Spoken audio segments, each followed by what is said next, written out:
The winter morning settled over Pine Ridge like a heavy blanket, muffling sounds and wrapping the small mountain village in crystalline silence.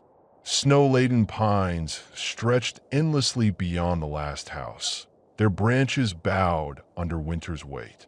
In this remote corner of the Cascade Wilderness, life moved at nature's pace, deliberate, measured, connected to rhythms older than memory.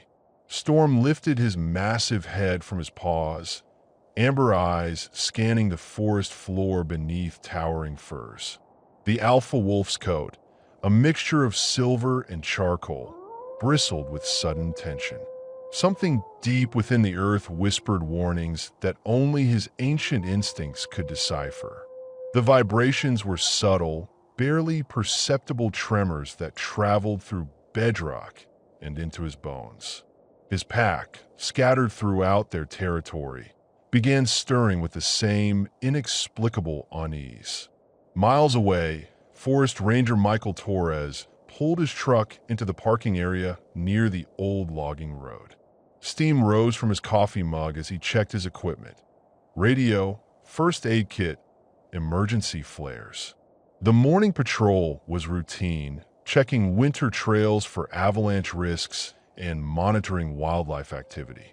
At 35, Michael had spent half his life in these mountains, reading weather patterns and animal behavior like others read newspapers.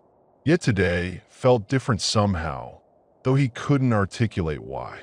Pine Ridge Elementary sat at the village's heart, a modest brick building that had educated 3 generations of mountain children. Anna Martinez arranged worksheets on her desk, preparing for another day with her mixed-age class of 22 students. The young teacher had moved here 5 years ago, drawn by the community's tight-knit nature and the chance to make a real difference. Her son Tommy, now 8, attended her class alongside the children of loggers, forest workers, and the few remaining old-timers who remembered when Pine Ridge was a logging camp. On the village's eastern edge, Pete Hawkins split firewood with methodical precision. At 73, the retired logger maintained the strength that had carried him through decades of forest work. His weathered hands gripped the axe handle with practiced ease, each swing splitting pine logs cleanly down the grain.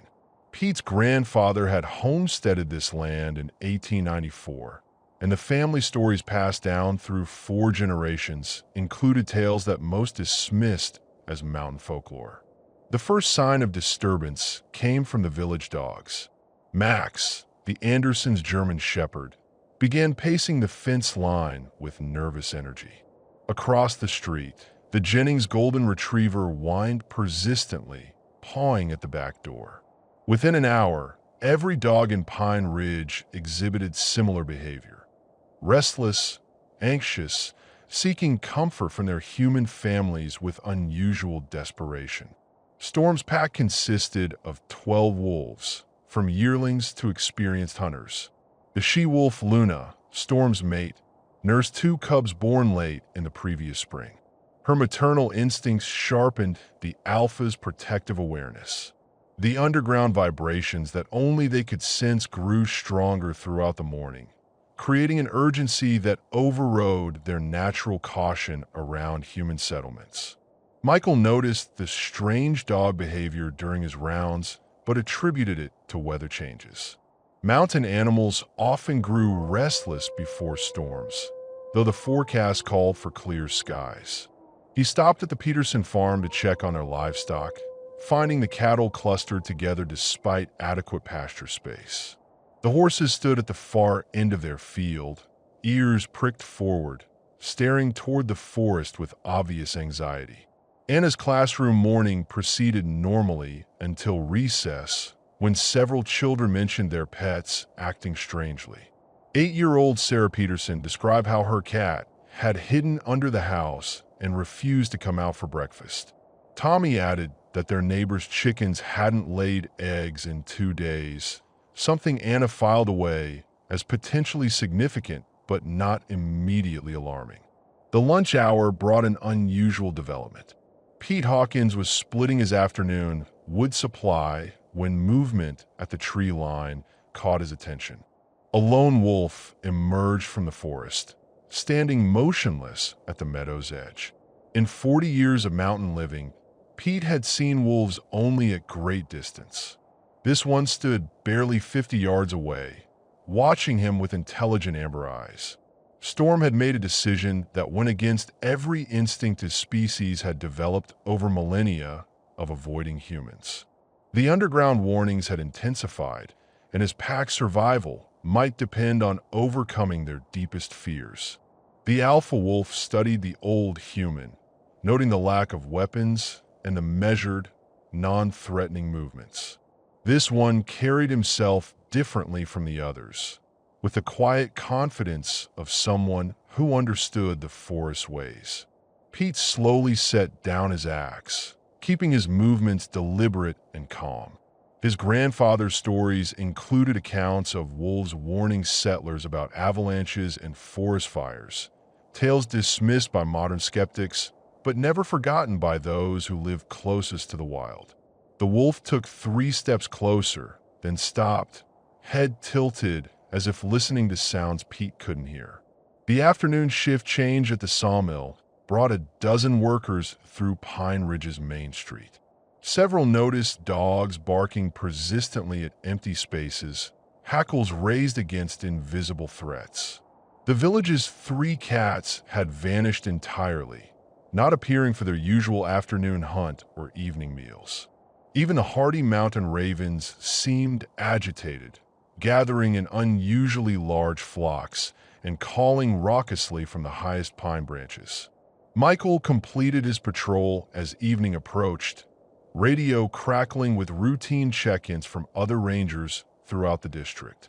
No unusual weather warnings, no reports of seismic activity, nothing to explain the growing sense of unease that seemed to permeate the forest. Wildlife behavior patterns suggested stress, but the cause remained mysterious. Anna prepared dinner while Tommy worked on homework at the kitchen table. Their house, built against a small hillside, felt particularly cozy in winter's embrace. Yet tonight, something felt different. The usual mountain silence seemed heavier, more expectant. Even the wind through the pines carried an edge that raised goosebumps along her arms. As darkness fell, Storm led his pack closer to Pine Ridge than they had ever ventured. The underground vibrations now resonated through his entire body, urgent and insistent. Whatever was coming would affect not just his territory, but everything living within miles of this valley. The alpha wolf made a choice that would have seemed impossible hours earlier. His pack would approach the human settlement and attempt to communicate danger in the only way they knew. Pete Hawkins sat on his porch despite the cold, wrapped in a heavy coat and watching the forest edge. The lone wolf had disappeared, but something told him the encounter wasn't finished. His grandfather's journal, stored in the basement for decades, contained detailed accounts of animal behavior before the Great Avalanche of 1910. Tonight felt like the beginning of something equally significant. The village settled into evening routines, unaware that 12 pairs of amber eyes watched from the darkness beyond their lights. Storm's pack had never been so close to human habitation, their wild hearts racing with fear and determination. The Earth's warnings grew stronger with each passing hour, and time was running short for the species that couldn't hear what the wolves heard so clearly in the mountain's ancient voice. Dawn broke gray and cold over Pine Ridge, revealing a scene that would have been unimaginable just 24 hours earlier. Storm stood at the village's main intersection, his massive form silhouetted against the snow-covered street. Behind him, spread in a loose semicircle, 11 other wolves waited with the patience of predators turned protectors. Their breath formed silver clouds in the frigid air as they maintained positions that commanded views of every house and building. Anna Martinez stepped on her front porch to retrieve the morning newspaper and froze. 30 yards away, a magnificent she-wolf sat on her haunches, amber eyes fixed on Anna's front door with unmistakable intelligence. Luna's winter coat gleamed silver gray in the pale light, and despite every rational fear, Anna felt an odd sense of recognition rather than terror. The wolf made no threatening moves, simply watched with an intensity that suggested urgent purpose. Michael Torres received the first radio call at 6:47 a.m. Mrs. Henderson, the postmaster's wife, reported wolves surrounding the post office. Her voice carried bewilderment rather than panic. The animals hadn't approached the building aggressively, but had positioned themselves as if standing guard. By 7:15, Michael's radio crackled with similar reports from across Pine Ridge. Pete Hawkins emerged from his house to find 3 wolves in his yard. The largest, clearly the alpha, approached within 10 feet before stopping. Storm's body language conveyed no aggression. His tail remained level, ears forward but not flattened, posture alert but not predatory. Instead, the wolf began a behavior Pete had never witnessed in 40 years of mountain life. Storm approached Pete's front door, placed his massive paws against the wood, and pushed. Not scratching or clawing, but applying steady pressure as if trying to move the door from its frame. The morning routine of Pine Ridge transformed into something unprecedented. Wolves stationed themselves near every occupied building, their behavior defying every known pattern of their species. They showed no interest in livestock, ignored the barking dogs, and demonstrated none of the wariness that typically kept them miles from human contact. Instead, they focused entirely on the buildings themselves and the people within them. Anna kept Tommy inside while observing Luna through the kitchen window. The she-wolf had moved closer, now sitting directly beside the front steps. When Anna opened the door slightly, Luna's ears perked forward with obvious excitement. The wolf rose and walked toward the forest, stopped, looked back at Anna, then repeated the movement. The message seemed clear: follow me away from here. Michael arrived at the Peterson farm to find Storm's entire pack surrounding the farmhouse. The rancher family stood on their covered porch, children pressed against their parents while 12 wolves maintained a respectful but determined perimeter. Storm had positioned himself at the porch steps, periodically placing his front paws on the wooden planks and applying pressure. When the boards creaked under his weight, he stepped back and repeated the action, as if testing the structure's stability. The most disturbing development came when Michael attempted to disperse the pack using standard wildlife management techniques. Loud noises, which should have sent wolves fleeing, were ignored completely. Vehicle horns, shouting, even warning shots fired into the air produced no effect. The wolves acknowledged the sounds, but remained focused on their incomprehensible mission. Storm briefly looked at Michael during the gunshots, amber eyes conveying something that might have been disappointment rather than fear. Tommy Martinez pressed his face to the living room window, studying Luna with the unfiltered curiosity of childhood. While his mother worried about the wolf's proximity, Tommy noticed details that escaped adult observation. Luna's positioning wasn't random. She had chosen the exact spot where the house's foundation met the hillside, the structurally weakest point. Moreover, the she-wolf's attention periodically shifted between the house and the forest path that led uphill to safer ground. Pete Hawkins made a decision that would have seemed insane to anyone not raised on 4 generations of mountain lore. He opened his front door and stepped onto the porch while Storm waited just yards away. The alpha wolf's reaction was immediate and unmistakable. His tail wagged once, briefly, before he turned and trotted toward the tree line. Storm stopped after 20 paces, looked back at Pete, then continued toward the forest. The invitation was clear. By mid-morning, Reports reached Michael of wolves exhibiting similar behavior throughout the Cascade region. Radio chatter from other Forest Service stations described identical incidents. Packs abandoning territorial boundaries to approach human settlements. Behavior patterns that wildlife biologists couldn't explain or predict. The phenomenon wasn't isolated to Pine Ridge, but extended across hundreds of square miles of wilderness. Anna made coffee with shaking hands while Luna maintained her vigilant position. The she-wolf's dedication was absolute. She had neither moved from her spot nor shown interest in hunting despite the dawn feeding time that governed wolf behavior. Instead, Luna seemed focused entirely on the house's occupants, occasionally releasing soft whines that sounded more like communication attempts than predatory vocalizations. The village's children adapted to the situation with the resilience unique to the young. While adults debated calling state wildlife authorities, 8-year-old Sarah Peterson named the 3 wolves in her yard, Shadow, Frost, and Dancer. She observed their behavior with scientific detachment, noting in her diary that they seemed more interested in the house's walls than its human occupants. The wolves would approach the structure, sniff along the foundation, then retreat and repeat the process. Michael's radio crackled with increasingly frustrated reports from fellow rangers.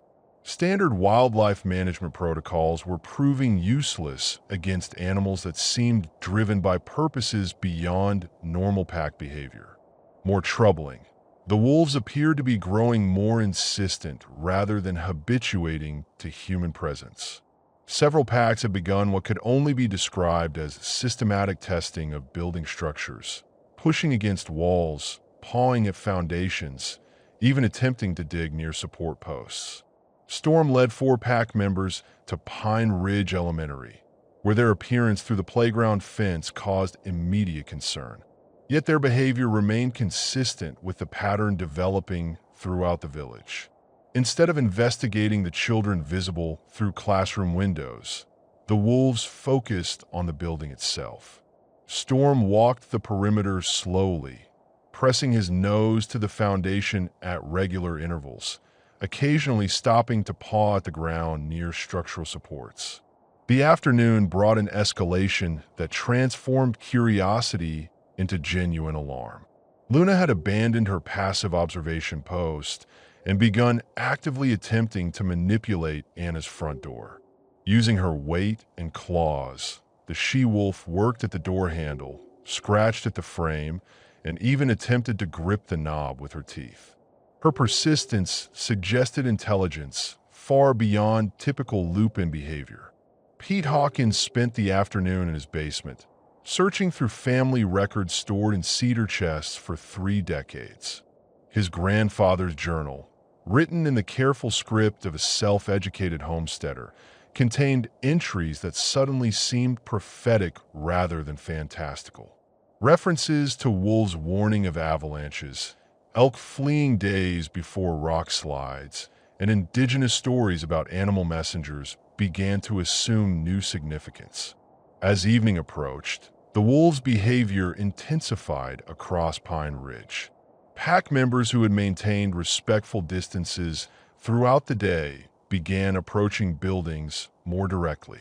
Storm himself had progressed from testing the Peterson porch to actually placing his full weight against the front door, creating groaning sounds from the wood frame that clearly concerned the family inside. Michael Torres faced a decision no forest ranger training had prepared him for. Radio contact with regional headquarters yielded only confusion. Wildlife biologists had no explanation for coordinated pack behavior across such vast territory. Suggestions ranged from disease outbreaks to environmental contamination, but none addressed the specific focus on human structures rather than humans themselves. The sun set on Pine Ridge, with wolves maintaining their unprecedented vigil throughout the village. Their presence had transformed from novelty to persistent mystery to growing concern. Storm's pack showed no signs of fatigue or wavering determination. instead seeming to grow more urgent as darkness fell. The alpha wolf's amber eyes reflected the last light with an intensity that suggested time was running short for whatever message they were desperately trying to convey. Anna Martinez tucked Tommy into bed while Luna's silhouette remained visible through the bedroom window. The she-wolf had not abandoned her post for nearly 15 hours, demonstrating dedication that defied every assumption about wild animal behavior. As Anna turned off the lights, Luna's haunting howl echoed across Pine Ridge. Not the hunting cry of a predator, but something far more complex and desperate. The third day dawned with Pine Ridge transformed into something resembling a wildlife preserve under siege. Storm's pack had been joined by additional wolves throughout the night, their numbers swelling to nearly 20 animals representing multiple family groups that had abandoned territorial boundaries. The convergence defied basic wolf sociology. Competing packs simply didn't coexist peacefully, yet here they maintained cooperative positions throughout the village without conflict. Anna Martinez woke to find Luna still at her post, but the she-wolf was no longer alone. Two younger wolves, likely Luna's offspring from previous years, flanked their mother in a formation that spoke of family unity and shared purpose. All three animals focused their attention on the Martinez house with unwavering intensity, their vigil having lasted through freezing temperatures and howling wind. Michael Torres arrived at the Forest Service station to find his radio alive with reports from across the region. The wolf convergence had spread beyond Pine Ridge to encompass dozens of small mountain communities. State wildlife authorities were mobilizing resources, but their confusion was evident in contradictory directives that ranged from immediate evacuation to complete isolation of affected areas. Pete Hawkins had spent most of the night reading his grandfather's journal by lamplight. The entries from autumn 1910 described identical behavior from local wildlife before the devastating avalanche that had claimed 37 lives. Wolves, elk, even mountain goats had abandoned their territories and moved to higher ground weeks before the disaster. His grandfather had noted that the animals seemed to be trying to warn human settlers, though their efforts were dismissed as aggressive behavior. The morning brought a disturbing escalation in animal behavior throughout Pine Ridge. The village's cattle had broken through fence lines during the night, gathering in a tight herd at the highest point of available pasture. Chickens refused to enter their coops, instead roosting in trees despite the freezing temperatures. Most significantly, the mice and rats that typically sheltered in basements and crawl spaces had vanished completely, leaving behind only empty nests and gnawed holes that led toward higher ground. Tommy Martinez pressed his nose to the breakfast room window, studying Luna's pack with 8-year-old fascination. Unlike the adults, Tommy felt no fear of the wolves, instead recognizing something familiar in their urgency. He had observed similar behavior in his pet hamster before thunderstorms, a restless energy that seemed to anticipate danger before any obvious signs appeared. Storm led his expanded pack in a systematic survey of Pine Ridge's buildings, behavior that had evolved beyond mere curiosity into something resembling engineering assessment. The alpha wolf spent considerable time at the elementary school, walking the perimeter while sniffing foundation points and occasionally pawing at the ground near structural supports. His attention focused particularly on areas where recent construction had joined older sections of the building. Anna ventured onto her front porch with a cup of coffee, maintaining eye contact with Luna while demonstrating calm body language. The she-wolf's response was immediate and startling. Luna rose from her position and approached within arm's reach, amber eyes fixed on Anna's face with unmistakable intelligence. The wolf's proximity revealed details invisible at distance. Gray streaking her muzzle, suggesting maturity, small scars indicating a life of wilderness survival. And most significantly, an expression that conveyed desperate urgency rather than predatory intent. The village council convened an emergency meeting at 10 a.m., though the session proved more chaotic than productive. Farmer Jim Peterson advocated for calling state authorities to remove the wolves by force. Elementary Principal Mary Watson argued for patience, noting that the animals had shown no aggression toward children during recess periods. Forest Ranger Michael Torres found himself mediating between panic and curiosity while lacking any scientific explanation for the unprecedented behavior. Pete Hawkins made an announcement that transformed the meeting's dynamic completely. Standing with the authority of someone whose family had lived in these mountains for 4 generations, he read excerpt from his grandfather's journal describing identical wolf behavior before natural disasters. The room fell silent as Pete detailed how his grandfather had tried to warn neighbors about animal evacuation patterns before the 1910 avalanche, only to be dismissed as superstitious. Luna's pack demonstrated increasingly sophisticated communication attempts throughout the day. The she-wolf had begun using her body to direct human attention towards specific elements of house construction. She would approach Anna's front door, scratch at particular boards, then retreat and repeat the action while maintaining eye contact. When Anna failed to respond, Luna would move to foundation stones and apply pressure with her paws, causing subtle shifts that produced small creaking sounds. The elementary school presented a particularly concerning situation. Storm's pack had identified structural weaknesses invisible to human observation, focusing their attention on areas where foundation settling had created stress points in the building's support system. The wolves' behavior suggested knowledge of engineering principles that should have been beyond animal comprehension, yet their assessments proved accurate when Michael conducted preliminary structural inspections. By afternoon, the animal exodus had become impossible to ignore. Deer herds that typically wintered in protected valleys had moved to exposed ridgeline positions despite harsh weather conditions. Mountain goats descended from their usual high-altitude territories to gather on south-facing slopes with clear escape routes. Even small animals like squirrels and rabbits had abandoned their winter shelters, creating visible trails through the snow toward higher ground. Tommy Martinez made an observation that would prove crucial to adult understanding of the situation. While watching Luna's pack through his bedroom window, he noticed that the wolves periodically stopped their building inspections to listen, heads tilted toward the ground with expressions of intense concentration.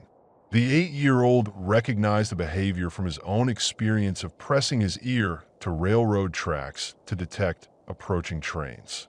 Michael Torres faced mounting pressure from state authorities who demanded immediate action to disperse the wolves. Yet his field observations contradicted every standard wildlife management assumption. The animals showed no signs of disease, demonstrated no food-seeking behavior, and maintained their positions despite obvious stress and exhaustion. More troubling, their actions suggested intelligence and purpose that extended beyond normal pack hunting strategies. The afternoon brought a development that elevated concern to genuine alarm. Storm had begun testing the structural integrity of buildings by applying his full weight to support posts and foundation stones. The alpha wolf's 120-pound frame could generate significant pressure, and his systematic approach suggested knowledge of where buildings were most vulnerable. Several residents reported hearing creaking sound from their homes as the wolf conducted his inspections. Anna Martinez made a decision that would have seemed impossible just days earlier. With Tommy watching from the window, she opened her front door and stepped onto the porch while Luna waited just feet away. The she-wolf's reaction was immediate. Her tail wagged briefly before she turned and walked toward the forest path that led uphill from the village. After 20 paces, Luna stopped and looked back at Anna with unmistakable invitation. Pete Hawkins found additional evidence in his grandfather's records that supported his growing theory about animal disaster prediction. Weather logs from 1910 showed no obvious signs of instability before the avalanche. Yet wildlife had begun evacuation behavior 3 weeks prior to the event. His grandfather had noted that the animals seemed to be responding to environmental cues beyond human perception. Subtle changes in ground stability, underground water movement, or seismic activity too minor for human detection. As evening approached, the wolf presence throughout Pine Ridge had transformed from curiosity to persistent pressure. Pack members stationed at each building had grown more insistent in their attempts to manipulate human behavior. Scratching at doors had progressed to pushing against structures, while vocal communications had increased in frequency and urgency. The message was becoming impossible to ignore. The wolves wanted humans to leave their buildings and follow them to higher ground. The village council reconvened as darkness fell, this time including Pete Hawkins as a primary advisor rather than a peripheral voice. His grandfather's documentation provided the only historical precedent for the current situation, and council members found themselves weighing scientific skepticism against mounting evidence that the animals possessed knowledge beyond human understanding. Storm stood at the village center as night fell. His pack spread throughout Pine Ridge in positions that commanded views of every occupied building. The alpha wolf's amber eyes reflected streetlight with an intensity that suggested time was growing short. Whatever environmental changes the wolves detected were approaching a critical threshold, and their increasingly desperate attempts to communicate with humans reflected the urgency of circumstances beyond normal perception. Anna Martinez tucked Tommy into bed, while Luna maintained her vigil outside their window. The she-wolf's dedication had now extended through 3 days and nights without apparent rest or feeding. Such behavior defied basic survival instincts, suggesting that whatever drove the animals represented threats greater than their own immediate needs. As Anna turned off the lights, Luna's howl echoed across Pine Ridge, a sound that had evolved from curiosity to communication to something approaching pleading. The fourth night descended upon Pine Ridge like a suffocating blanket, bringing with it a symphony of wolf voices unlike anything the mountain village had ever experienced. Storm positioned himself at the exact center of the main street, his massive form silhouetted against the pale glow of streetlights. Around him, nearly 30 wolves from 7 different packs formed concentric circles that encompassed the entire settlement. Their howling began precisely at sunset and continued without pause, creating harmonies that seemed to resonate through the mountain bedrock itself. Anna Martinez lay awake in her bed. Tommy pressed close against her side as the haunting chorus filled their small house. The walls seemed to vibrate with the intensity of the wolves' calls, and Anna could feel the sound waves through her body as much as hear them with her ears. Luna's voice rose distinctly above the others. Not the hunting cry of a predator, but something far more complex that carried undertones of desperation and pleading. Sleep became impossible for Pine Ridge's 347 residents. The wolf song penetrated every building, every room, every attempt at mental escape from the unprecedented situation. Michael Torres patrolled the village streets in his Forest Service truck, radio crackling with similar reports from communities throughout the Cascade region. The coordinated howling extended across hundreds of square miles, suggesting communication networks that wildlife biologists insisted were beyond lupin capability. Pete Hawkins sat on his front porch wrapped in heavy blankets, listening to the voices with the attention of someone decoding an ancient language. His grandfather's journal contained references to the wolves' warning song before the 1910 avalanche, describing how the animals had maintained continuous vocalizations for 3 nights before the disaster. The pattern was repeating itself with terrifying accuracy, down to the harmonic progressions that seemed designed to penetrate human consciousness rather than communicate with other wolves. Storm's pack had evolved their building inspection tactics throughout the day, progressing from gentle pressure to systematic testing of structural weak points. The alpha wolf himself had identified foundation problems at the elementary school the human engineers had missed during routine inspections.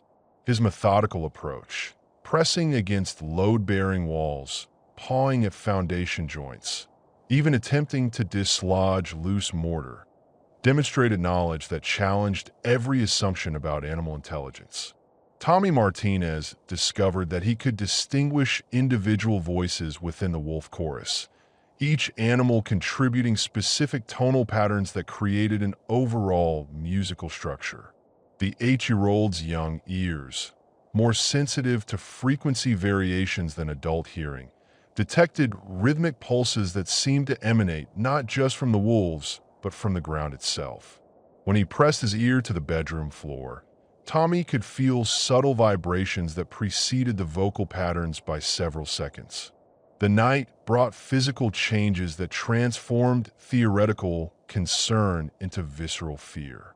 Luna had abandoned her respectful distance and now scratched persistently at the Martinez family's front door, her claws leaving deep gouges in the wood as she worked to create handholds that might allow her to manipulate the latch.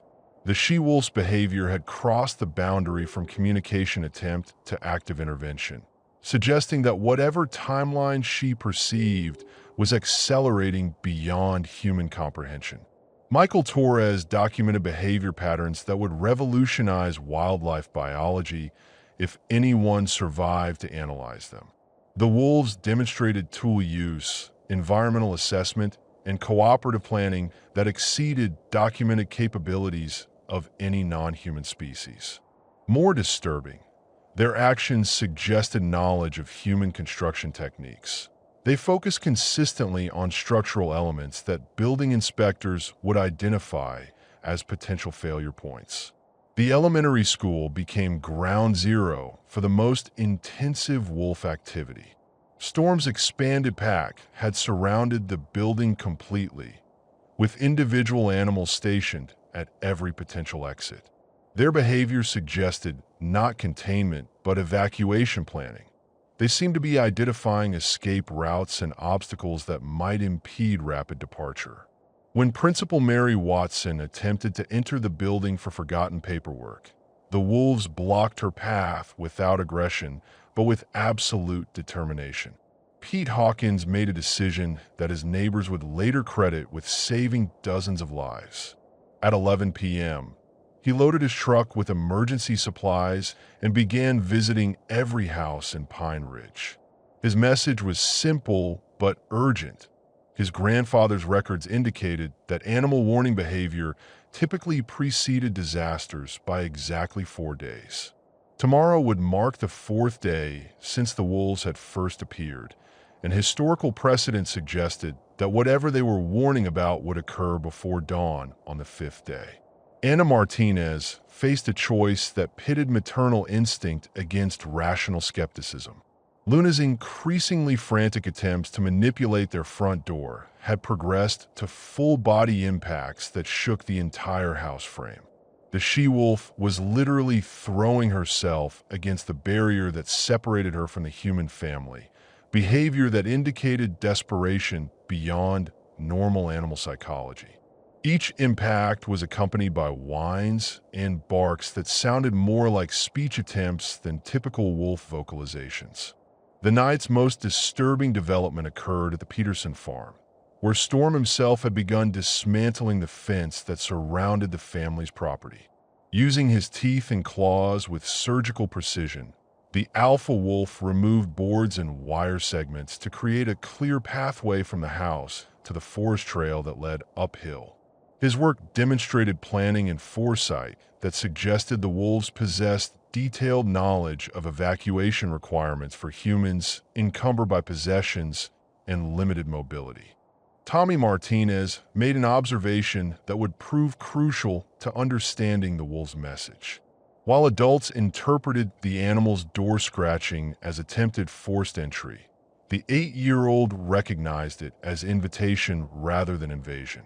The wolves weren't trying to get into the buildings. They were trying to get the humans out. Their persistent pressure on doors, windows, and structural elements was designed to demonstrate the fragility of human shelters and the urgency of departure. Michael Torres received radio communication from state emergency management officials who had finally grasped the scope of the situation. Wildlife biologists from 3 universities were mobilizing to study the phenomenon, but their estimated arrival time was 48 hours.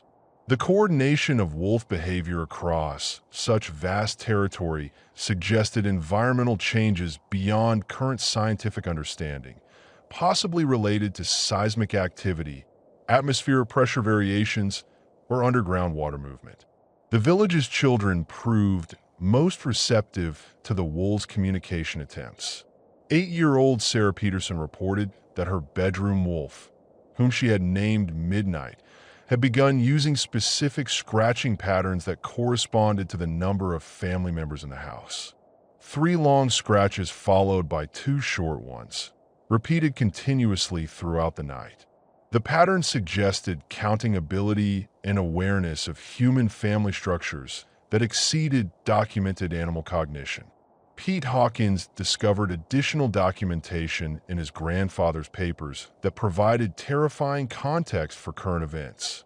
The 1910 avalanche had been preceded not just by animal evacuation behavior, but by specific wolf attempts to guide humans away from danger zones.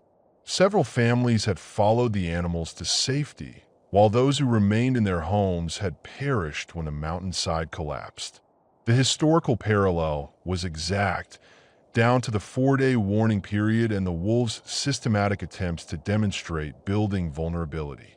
As midnight approached, the howling intensified to levels that made conversation impossible without shouting. The sound waves seemed to resonate through the mountain bedrock, creating sympathetic vibrations in building structures that made windows rattle and foundations shift perceptibly. Anna Martinez realized that the wolves weren't just making noise. They were using their voices to test the seismic stability of human constructions by inducing harmonic frequencies that would reveal structural weaknesses. Storm stood at the village center as the night reached its deepest point. His pack spread throughout Pine Ridge in positions that commanded views of every potential evacuation route. The alpha wolf's amber eyes reflected streetlight with desperate intensity, and his periodic vocalizations carried undertones that transcended species boundaries. Whatever environmental changes the wolves detected were approaching a critical threshold, and their increasingly frantic attempts to communicate with humans reflected the urgency of circumstances that could no longer be ignored or dismissed. The 4th night was drawing toward dawn when several residents made the decision that would save their lives. Pete Hawkins had convinced the Martinez family, the Petersons, and 6 other households to gather emergency supplies and prepare for immediate evacuation. Their trust in animal instinct over human rationality was about to be tested in ways that would redefine their understanding of intelligence, communication, and survival in a world where the boundary between human and wild had dissolved completely.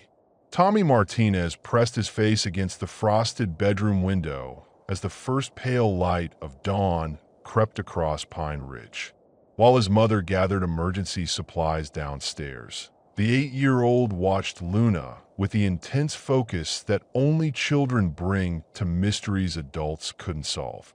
The she-wolf had positioned herself directly beneath his window, amber eyes fixed upward with an expression that transcended species boundaries. When Tommy placed his small hand against the glass, Luna's tail wagged once, brief but unmistakable acknowledgement of connection. The morning revealed changes that transformed Pine Ridge from a village under siege into a landscape of imminent exodus. Every domestic animal had broken free from human constraints during the night. Cattle stood clustered at the highest points of available pasture. Horses had somehow opened their own stable doors and gathered on ridgeline trails, and even chickens had roosted in the tallest trees despite their limited flight capability. The message was universal and urgent. Everything that could move was preparing to move higher. Anna Martinez found herself torn between rational skepticism and the growing weight of evidence that challenged every assumption about animal intelligence and environmental awareness. Luna's behavior had evolved beyond communication attempts into active intervention. The she-wolf had spent the night systematically testing every possible exit from the Martinez house, pushing against windows, manipulating door handles with surprising dexterity, even attempting to dislodge loose foundation stones that might provide alternative escape routes. Pete Hawkins arrived at the Martinez house before sunrise, his truck loaded with emergency supplies and decades of mountain wisdom. His grandfather's journal lay open on the passenger seat, revealing entries that read like prophecy rather than historical record.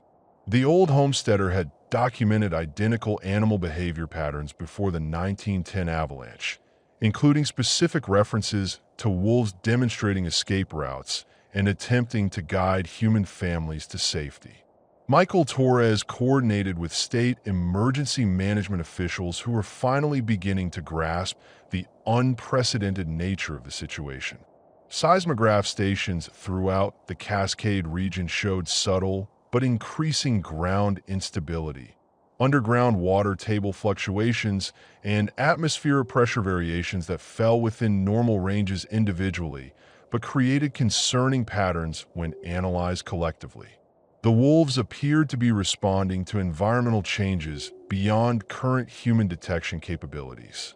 Storm led his expanded pack in what could only be described as evacuation planning for the entire village. The alpha wolf had identified the safest route to higher ground, a forest trail that avoided avalanche zones, unstable slopes, and areas of recent logging that had compromised hillside stability. His systematic marking of the path, using scent markers and physical indicators, demonstrated planning capabilities that challenged fundamental assumptions about non-human intelligence. Tommy Martinez made an observation that would prove crucial to his family's survival. While adults debated the rationality of following animal guidance, the 8-year-old noticed that Luna's 2 cubs had joined their mother beneath his window. The young wolves, normally hidden in den sites for protection, had been brought into the open despite obvious vulnerability. The she-wolf's decision to expose her offspring suggested that remaining in traditional shelter posed greater danger than facing human proximity. The breakthrough in human-wolf communication came when Anna Martinez made a conscious decision to trust maternal instinct over rational analysis. She opened the front door and stepped onto the porch while Luna waited just feet away. The she-wolf's reaction was immediate and unmistakable. She approached within arm's reach, amber eyes fixed on Anna's face with desperate urgency, then turned and walked toward the forest trail that led uphill from the village. Pete Hawkins gathered the families who had agreed to consider evacuation, sharing documentation that provided historical context for current events. His grandfather's detailed record showed that animal warning behavior typically preceded natural disasters by exactly 96 hours. The wolves had first appeared 4 days ago, suggesting that whatever environmental catastrophe they detected would occur within the next 24 hours. Luna's demonstration of escape route planning revealed intelligence that bordered on human-level strategic thinking. The she-wolf led her cubs along the exact path that Storm had marked, stopping at intervals to ensure that Anna and Tommy could follow safely. Her pace accommodated human walking speed, and she repeatedly looked back to confirm their presence. When obstacles blocked the path, Luna detoured around them, then returned to guide the humans through the same deviation. The village's other animals had begun actively assisting in evacuation preparations. Horses approached their owners with unusual docility, standing patiently while emergency supplies were loaded onto their backs. Cattle had broken through multiple fence lines but remained clustered together rather than scattering, as if organizing their own herd evacuation. Even domestic cats, typically independent, had gathered at their owners' doors with urgent vocalizations. Michael Torres documented animal behavior that would revolutionize understanding of interspecies communication if anyone survived to analyze the data. The wolves had established what appeared to be a communication network extending across hundreds of square miles, coordinating evacuation efforts for multiple human communities simultaneously. Radio reports from other Forest Service stations described identical patterns. Organized animal evacuation behavior combined with systematic attempts to guide human populations away from vulnerable areas. Tommy Martinez proved most adept at interpreting wolf communication, his young mind less constrained by assumptions about what animals could or couldn't understand. He recognized that Luna's specific positioning beneath their window was intentional. The she-wolf had chosen the vantage point that provided the clearest view of the forest trail while remaining visible to the human family. Her behavior represented sophisticated spatial planning that accounted for both wolf and human visual perspectives. The morning brought a development that elevated concern to genuine terror. Storm himself approached Pete Hawkins' truck, placed his massive paws on the driver's side door, and looked directly into the old man's eyes with unmistakable intelligence. The alpha wolf's expression conveyed not aggression, but pleading, a desperate attempt to communicate urgency that transcended species boundaries. When Pete opened the door, Storm stepped back and walked toward the evacuation trail, stopping frequently to ensure the human was following. Anna Martinez faced the most difficult decision of her adult life as she watched Luna guide Tommy along the forest path with the patience of an experienced teacher. The she-wolf had adapted her behavior to accommodate the 8-year-old's shorter stride and limited wilderness experience, creating a human-wolf partnership that challenged every assumption about predator-prey relationships. Luna's cubs followed the procession, occasionally playing with Tommy in ways that suggested social bonding rather than temporary tolerance. The elementary school evacuation presented particular challenges that the wolves had anticipated with remarkable foresight. Storm's pack had identified structural weaknesses in the building that made it unsuitable as emergency shelter, instead directing attention toward the evacuation trail that led away from the school entirely. Their assessment proved accurate when preliminary engineering inspections revealed foundation, settling, and load-bearing problems that could cause catastrophic failure under seismic stress. Pete Hawkins made the announcement that would save lives but challenge the rational worldview of an entire community. Based on his grandfather's documentation and current animal behavior patterns, he recommended immediate evacuation of Pine Ridge to higher ground. The wolves were offering guidance that had proven reliable in historical precedent, and their current desperation suggested that time for decision-making was rapidly running out. The morning sun revealed Luna's cubs engaging in behavior that demonstrated learning and adaptation beyond normal wolf development. The young animals had begun mimicking their mother's human guidance techniques, using body language and positioning to direct Tommy's attention towards safe footing and potential obstacles. Their rapid acquisition of interspecies communication skills suggested intelligence and adaptability that exceeded documented capabilities of their species. Storm's pack had established what amounted to an evacuation command structure, with individual wolves assigned to specific human families and evacuation routes. Their coordination demonstrated planning and organizational capabilities that challenged fundamental assumptions about animal social structures. More importantly, their systematic approach suggested knowledge of disaster management principles that should have been beyond non-human comprehension. As the morning progressed toward midday, the wolves' behavior intensified beyond communication attempts into active intervention. They began physically guiding humans away from buildings, using gentle but persistent pressure to direct movement toward evacuation routes.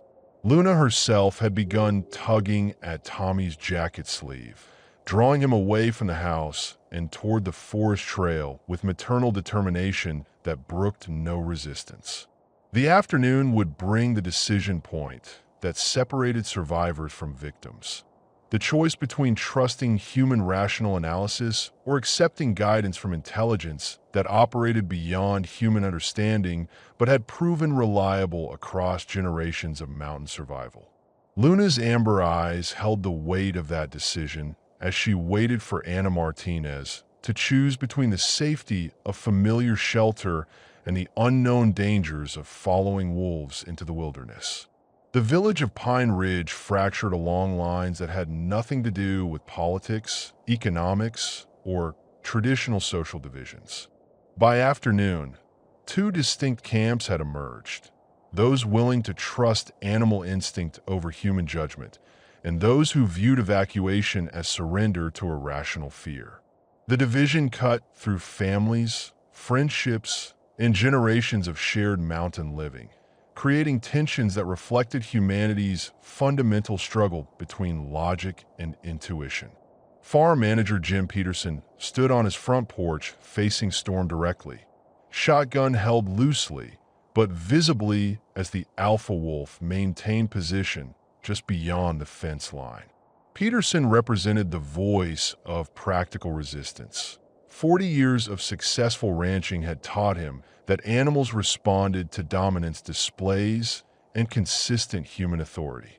Yet Storm's behavior defied every assumption about wolf psychology, showing no fear of the weapon while maintaining gentle but persistent pressure toward evacuation. Ana Martinez found herself caught between her son's unwavering trust in Luna and her own adult skepticism about following wolves into wilderness during winter conditions. Tommy had packed his backpack with the efficiency of someone preparing for a planned adventure, while Anna struggled with the implications of abandoning their home based on animal behavior that science couldn't explain. The she-wolf waited patiently, amber eyes conveying urgency that transcended species communication barriers. Pete Hawkins emerged as the unexpected leader of the evacuation faction, his grandfather's documentation providing the only historical precedent for current events. The old logger's credibility carried weight among neighbors who had witnessed his decades of accurate weather prediction and wilderness survival skills.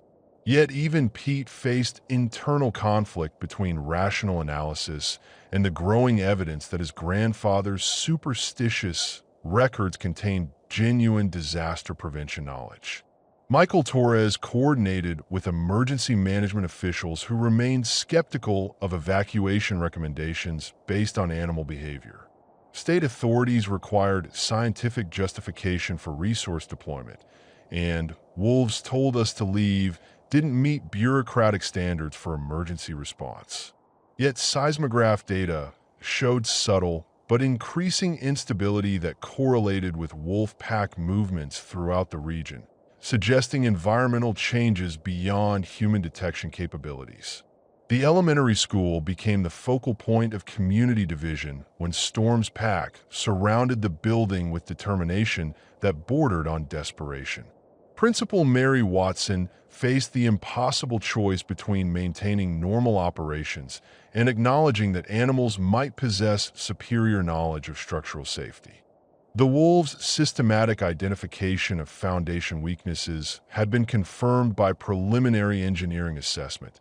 Yet evacuation based on wolf guidance challenged educational authority and professional responsibility. Luna's cubs demonstrated learning capabilities that revolutionized understanding of wolf intelligence and social structure. The young animals had begun mimicking their mother's human guidance techniques, using body language and positioning to direct human attention towards safe pathways and potential dangers. Their rapid acquisition of interspecies communication skills suggested cognitive development that exceeded documented capabilities of their species under normal circumstances. Tommy Martinez bridged the communication gap between human and wolf with the intuitive understanding that often characterizes childhood before rational skepticism develops. He recognized that Luna's positioning beneath their window was intentional site selection. The she-wolf had chosen the vantage point that provided optimal visual contact while demonstrating the forest trail route that led to higher ground. His translations of wolf behavior helped adults comprehend the sophistication of animal evacuation planning. The afternoon brought physical changes that made abstract debate irrelevant for those willing to observe environmental evidence. Underground vibrations had intensified to levels detectable by sensitive individuals, creating subtle, building resonances that the wolves had been responding to for days. Water wells throughout Pine Ridge showed fluctuations in level and clarity that suggested underground geological activity invisible to casual observation, but obviously significant to animal perception. Storm's pack had evolved their evacuation assistance techniques beyond communication attempts into active intervention strategies.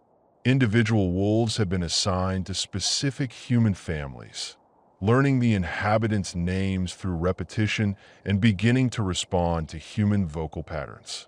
Their behavior suggested intelligence and adaptability that challenged fundamental assumptions about the boundaries between human and animal cognitive capabilities. Pete Hawkins organized the evacuation faction with military efficiency learned during his Army service decades earlier. Families willing to trust animal guidance gathered emergency supplies, while wolves provided escort services toward predetermined assembly points on higher ground. The cooperation between species created scenes that would have seemed impossible just days before. Children walking hand in hand with wolf cubs, while adults followed animal guides through forest trails. The resistance faction, led by Peterson and supported by several other longtime residents, viewed evacuation as capitulation to hysteria rather than response to legitimate environmental threats. Their position had rational foundation. Pine Ridge had survived earthquakes, avalanches, and severe weather events throughout its century of existence, and abandoning the village based on animal behavior seemed to represent abandonment of human technological superiority and rational decision-making. Michael Torres documented behavior patterns that bridged the gap between scientific skepticism and observable reality. The wolves demonstrated tool use, environmental assessment, and cooperative planning that exceeded every documented capability of non-human species. More significantly, their actions suggested knowledge of human construction techniques and structural engineering principles that should have been beyond animal comprehension, yet proved accurate when tested. Luna's interaction with Tommy Martinez had evolved into something approaching teacher-student relationship, with the she-wolf demonstrating wilderness survival techniques appropriate to human physical limitations. She showed him safe footing on icy trails, edible plants that remained available during winter, and shelter construction methods using available materials. Her curriculum suggested long-term planning for human wilderness survival rather than temporary evacuation assistance. The village council convened an emergency session that devolved in a heated argument between evacuation advocates and resistance leaders. Pete Hawkins presented historical documentation, while Peterson cited statistical analysis of natural disaster frequency in the region. Neither position could definitively prove its case, leaving the decision to individual family judgment rather than community consensus. The wolves waited patiently while humans debated, their behavior suggesting awareness that time for discussion was rapidly diminishing. Storm's pack had identified evacuation routes that avoided known geological hazards while accommodating human mobility limitations. Their route selection demonstrated detailed knowledge of regional topography, seasonal weather patterns, and human physical capabilities that suggested intelligence networks extending far beyond individual pack territories. The coordination implied communication systems that wildlife biology insisted were impossible for non-human species to maintain. As evening approached, the division within Pine Ridge had crystallized into two distinct groups. Those gathered with emergency supplies at assembly points marked by wolf guides, and those remaining in their homes with doors locked against animal intrusion. The choice reflected humanity's eternal struggle between trusting rational analysis and accepting guidance from sources that operated beyond human understanding but had demonstrated reliability across generations of survival experience. Anna Martinez made her decision as darkness fell, watching Luna's cubs play with Tommy while their mother maintained vigilant watch toward the village below. The she-wolf's maternal dedication had convinced Anna that whatever environmental changes the animals detected posed genuine threats to offspring, both wolf and human. If Luna was willing to expose her cubs to human proximity, the alternative dangers must be catastrophic in scope. The night would bring the final test of trust between species, as those who had chosen evacuation followed wolf guides into wilderness darkness, while those who remained prepared to defend their homes against threats they couldn't perceive but animals insisted were real. The division represented more than tactical disagreement. It reflected fundamental questions about intelligence, communication, and survival that would redefine relationships between human and wild in whatever world emerged from the approaching catastrophe. The second night of intensive wolf intervention transformed Pine Ridge into a battleground between human rationality and animal desperation. Storm's expanded pack had grown to nearly 40 animals representing multiple family groups from across the Cascade region. Their coordination suggesting communication networks that challenged every assumption about wildlife organization. The alpha wolf positioned himself at the village center as darkness fell, his massive form silhouetted against streetlights while his pack dispersed throughout Pine Ridge with military precision. Luna had abandoned all pretense of respectful distance, instead placing herself directly against the Martinez family's front door and applying systematic pressure designed to test the structural integrity of the barrier. Her claws worked at the door frame with surgical precision, creating handholds that might allow manipulation of the latch mechanism. The she-wolf's behavior had evolved beyond communication attempts into active intervention, suggesting that whatever timeline she perceived was accelerating beyond human comprehension. Anna Martinez faced the most difficult night of her adult life as Tommy pressed against the living room window, watching Luna's cubs play in their front yard with the casualness of domestic pets. The young wolves had begun responding to Tommy's voice through the glass, their ears perking forward when he spoke and their tails wagging in response to his gestures. The interaction challenged every assumption about predator-prey relationships while demonstrating social bonding that transcended species boundaries. Michael Torres coordinated emergency response efforts while grappling with reports that defied professional training and scientific understanding. Wolf packs throughout the region had simultaneously abandoned territorial boundaries to converge on human settlements, their behavior patterns identical across hundreds of square miles. The coordination implied intelligence and communication capabilities that wildlife biology insisted were impossible, yet radio chatter from other Forest Service stations confirmed the unprecedented phenomenon. Storm's pack had begun systematically testing the structural integrity of every building in Pine Ridge, their assessments proving more accurate than professional engineering inspections. The alpha wolf focused particular attention on the elementary school, where his identification of foundation weaknesses had been confirmed by preliminary structural analysis. His methodical approach, pressing against load-bearing walls, pawing at foundation joints, even attempting to dislodge loose mortar, demonstrated knowledge that challenged fundamental assumptions about animal intelligence. Pete Hawkins organized evacuation preparations with the efficiency of someone who had accepted that survival required trusting guidance from sources beyond human understanding.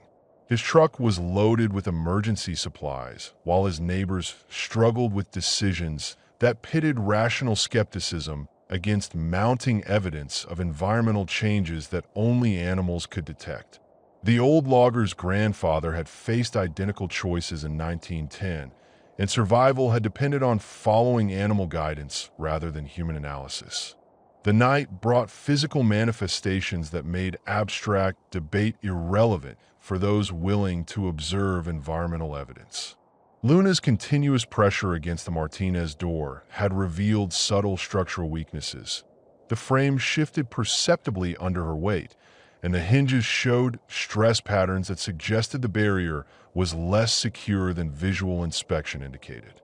Her assessment of building vulnerability proved more accurate than architectural assumptions about construction quality. Tommy Martinez served as translator between species, his 8-year-old mind less constrained by assumptions about what animals could or couldn't communicate. He recognized that Luna's specific scratching patterns corresponded to the number of family members in the house. 3 long scratches followed by 2 short ones, repeated continuously throughout the night. The pattern suggested counting ability and awareness of human family structures that exceeded documented animal cognition. The village's domestic animals had begun actively assisting in evacuation preparations, their behavior suggesting cooperation networks that extended beyond species boundaries. Horses approached their owners with unusual docility, standing patiently while emergency supplies were loaded onto their backs. Cattle had organized their own herd evacuation, breaking through fence lines but remaining clustered together rather than scattering randomly across the landscape. Storm led reconnaissance missions that identified safe evacuation routes while avoiding geological hazards that human assessment had missed completely. The Alpha Wolf's path selection demonstrated detailed knowledge of regional topography, seasonal weather patterns, and human physical limitations that suggested intelligence networks extending far beyond individual pack territories. His route marking, using scent indicators and physical signs, provided navigation aids that surpassed human wilderness survival techniques. Luna's interaction with the Martinez family had evolved into something approaching emergency preparedness training, with the she-wolf demonstrating survival techniques appropriate to human physical capabilities. Through glass barriers, she showed Tommy how to identify safe footing on icy trails, locate emergency shelter materials, and recognize weather pattern changes that might affect evacuation timing. Her curriculum suggested long-term planning for human wilderness survival rather than temporary guidance assistance. The most disturbing development occurred when wolves began physically blocking human access to buildings they had identified as structurally compromised. Storm's pack surrounded the elementary school completely, preventing entry while demonstrating escape routes that avoided potential collapse zones. Their behavior suggested knowledge of disaster management principles that should have been beyond non-human comprehension, yet proved accurate when analyzed by emergency management professionals. Michael Torres documented evidence that would revolutionize understanding of interspecies communication if anyone survived to analyze the data. The wolves had established coordination networks that operated across hundreds of square miles simultaneously, suggesting environmental awareness systems that exceeded human technological capabilities for disaster detection. Their systematic approach to evacuation guidance demonstrated intelligence that challenged every fundamental assumption about the boundaries between human and animal cognitive abilities. The night brought escalation that transformed theoretical concern into visceral terror as Storm himself approached occupied buildings with determination that bordered on desperation. The alpha wolf had begun using his full 120-pound weight against structural weak points, creating groaning sounds from building frames that clearly indicated stress beyond design parameters. His assessment techniques proved more accurate than professional engineering inspections, identifying failure points that human analysis had overlooked completely. Anna Martinez reached the breaking point of rational resistance as Luna's continuous intervention reached levels that could no longer be dismissed as normal animal behavior. The she-wolf had begun manipulating the door handle with her teeth, working the mechanism with precision that suggested understanding of human construction techniques. Her persistence indicated knowledge that time was running out for whatever evacuation timeline the pack was operating under. Pete Hawkins made the decision that would save his life and the lives of those who trusted his judgment, loading his truck with emergency supplies and essential documents. He began visiting neighbors who had expressed willingness to consider evacuation. His grandfather's journal provided the historical precedent that made the choice seem rational rather than hysterical. Animals had warned of disasters before, and survival had depended on trusting their guidance over human analysis.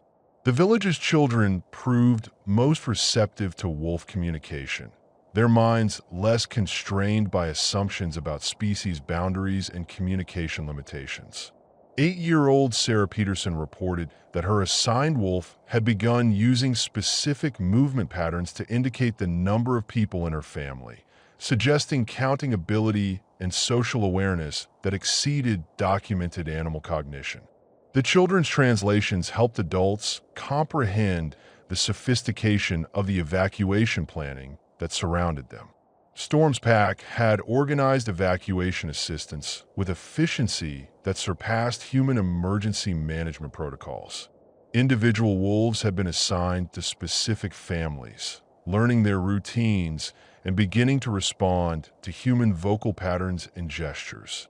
The animals demonstrated adaptability and intelligence that challenged fundamental assumptions about non-human learning capabilities while providing practical guidance that could mean the difference between survival and catastrophe. Luna's cubs had begun actively participating in evacuation assistance, their young minds adapting to interspecies communication with remarkable speed. The wolf pups showed Tommy-safe pathways through their play behavior, demonstrating obstacle avoidance and weather awareness techniques that human children typically required years to develop. Their rapid acquisition of survival skills suggested cognitive development that exceeded normal loop-in maturation patterns. The midnight hour brought the most desperate phase of wolf intervention as Storm's pack abandoned all caution in their attempts to guide humans away from danger zones. Wolves began entering human properties without permission, their behavior crossing boundaries that their species had respected for thousands of years. The violation of natural barriers indicated that whatever environmental changes they detected had reached critical thresholds that justified extraordinary measures. Michael Torres faced communication from state authorities who finally grasped the unprecedented nature of the situation but lacked protocols for responding to disaster warnings delivered through animal behavior. Emergency management officials required scientific justification for resource deployment, yet seismograph data showed only subtle variations that fell within normal ranges when analyzed individually. The wolves appeared to be responding to environmental changes that human technology couldn't detect, but their enhanced senses perceived as catastrophic threats. Anna Martinez made the decision that would save her family's life as Luna's desperate intervention reached levels that could no longer be interpreted as anything other than emergency warning. The she-wolf had managed to work the door handle mechanism with her teeth, and the barrier that separated wolf from human was failing under systematic pressure that demonstrated both intelligence and desperate urgency. The breaking point came at 3 a.m. when Anna Martinez opened her front door and found herself face-to-face with Luna at arm's length, amber eyes reflecting desperate maternal recognition that transcended every barrier between species. The she-wolf's breath formed clouds in the frigid air as she stood motionless, waiting for acknowledgement of the communication she had been attempting for 5 days. Behind her, 2 cubs huddled against their mother's flanks, their presence a violation of every wolf survival instinct except the most fundamental, protecting offspring from catastrophic danger. Anna saw herself reflected in Luna's desperate gaze. Not human-facing predator, but mother confronting mother in circumstances that reduced all other considerations to irrelevance. The she-wolf had brought her most vulnerable cubs into human proximity, abandoning the den protection that represented their only security in exchange for proximity to the danger she was trying to prevent. The parallel was unmistakable. Both mothers faced choices that pitted rational caution against intuitive recognition of threats beyond normal comprehension. Tommy Martinez pushed past his mother's protective arm and knelt in the doorway, extending his small hand toward Luna's cubs with the fearless trust that characterized childhood before adult anxieties developed. The young wolves approached without hesitation, their tails wagging as they sniffed his fingers and accepted gentle scratching behind their ears. The interaction demonstrated social bonding that should have required weeks of careful introduction, but occurred instantly in the face of shared danger. Luna's response to Tommy's acceptance of her cubs was immediate and profound. The she-wolf stepped closer to Anna, close enough that her gray-streaked muzzle nearly touched the human woman's hand. Her amber eyes held intelligence that challenged every assumption about animal cognition while conveying urgency that needed no translation. The message was simple and desperate. Understand what I'm trying to tell you before it's too late. Pete Hawkins arrived as the Martinez family stood in their doorway, surrounded by wolves, his truck headlights illuminating a scene that would have seemed impossible under normal circumstances. The old logger approached slowly, recognizing the breakthrough moment when human-wolf communication had finally achieved the connection that both species needed for survival. His grandfather's journal contained references to identical scenes before the 1910 avalanche, moments when the barrier between human and wild dissolved in the face of shared environmental catastrophe. Anna found herself studying Luna's physical condition with the analytical eye of someone recognizing sacrifice in another mother's dedication. The she-wolf showed signs of extended stress and deprivation. Her coat had lost some of its winter luster. Her frame appeared slightly thinner than optimal, and her behavior indicated exhaustion from days of continuous vigilance. Yet her maternal determination remained absolute, suggesting that the threat she perceived outweighed personal survival considerations. Luna began demonstrating evacuation procedures with the patience of an experienced teacher, using her cubs as examples of proper wilderness behavior. She showed Tommy how to move quietly through underbrush, how to test footing on uncertain terrain, and how to recognize weather pattern changes that might affect travel conditions. Her curriculum was comprehensive and practical, designed to ensure human survival in wilderness conditions during winter weather. The cubs participated in their mother's instruction with enthusiasm that suggested play behavior adapted to serve educational purposes. They demonstrated camouflage techniques, showed Tommy how to find shelter under fallen logs, and even indicated which plants remained edible during winter conditions.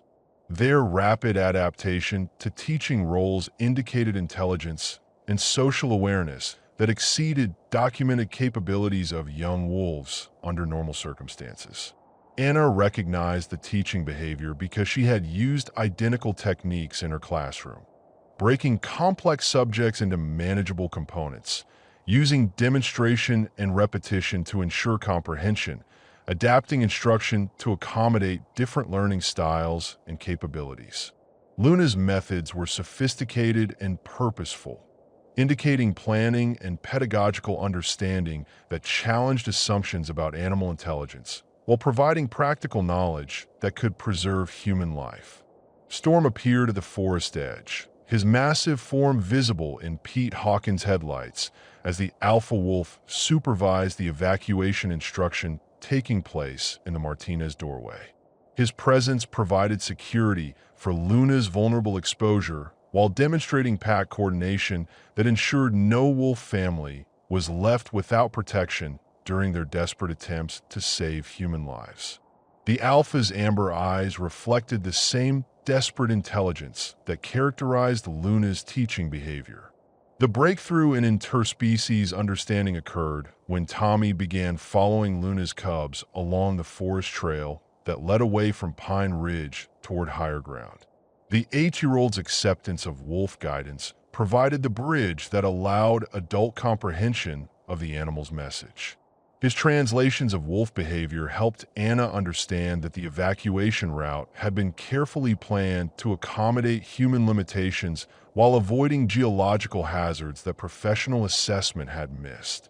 Luna's cubs demonstrated survival techniques with the enthusiasm of children showing off newly acquired skills, their behavior suggesting that interspecies cooperation had become natural rather than extraordinary. They showed Tommy how to recognize safe drinking water sources, how to identify weather changes through atmospheric pressure variations that humans couldn't detect, and how to construct emergency shelters using available forest materials. Anna felt the shift in her understanding as maternal recognition overrode rational skepticism, accepting that Luna's desperate teaching efforts represented knowledge that could preserve her son's life. The she-wolf's dedication to human survival had reached levels that violated every assumption about predator behavior, while demonstrating intelligence and planning capabilities that exceeded human disaster preparation protocols. Pete Hawkins documented the teaching session with the thoroughness of someone recognizing historical significance in current events.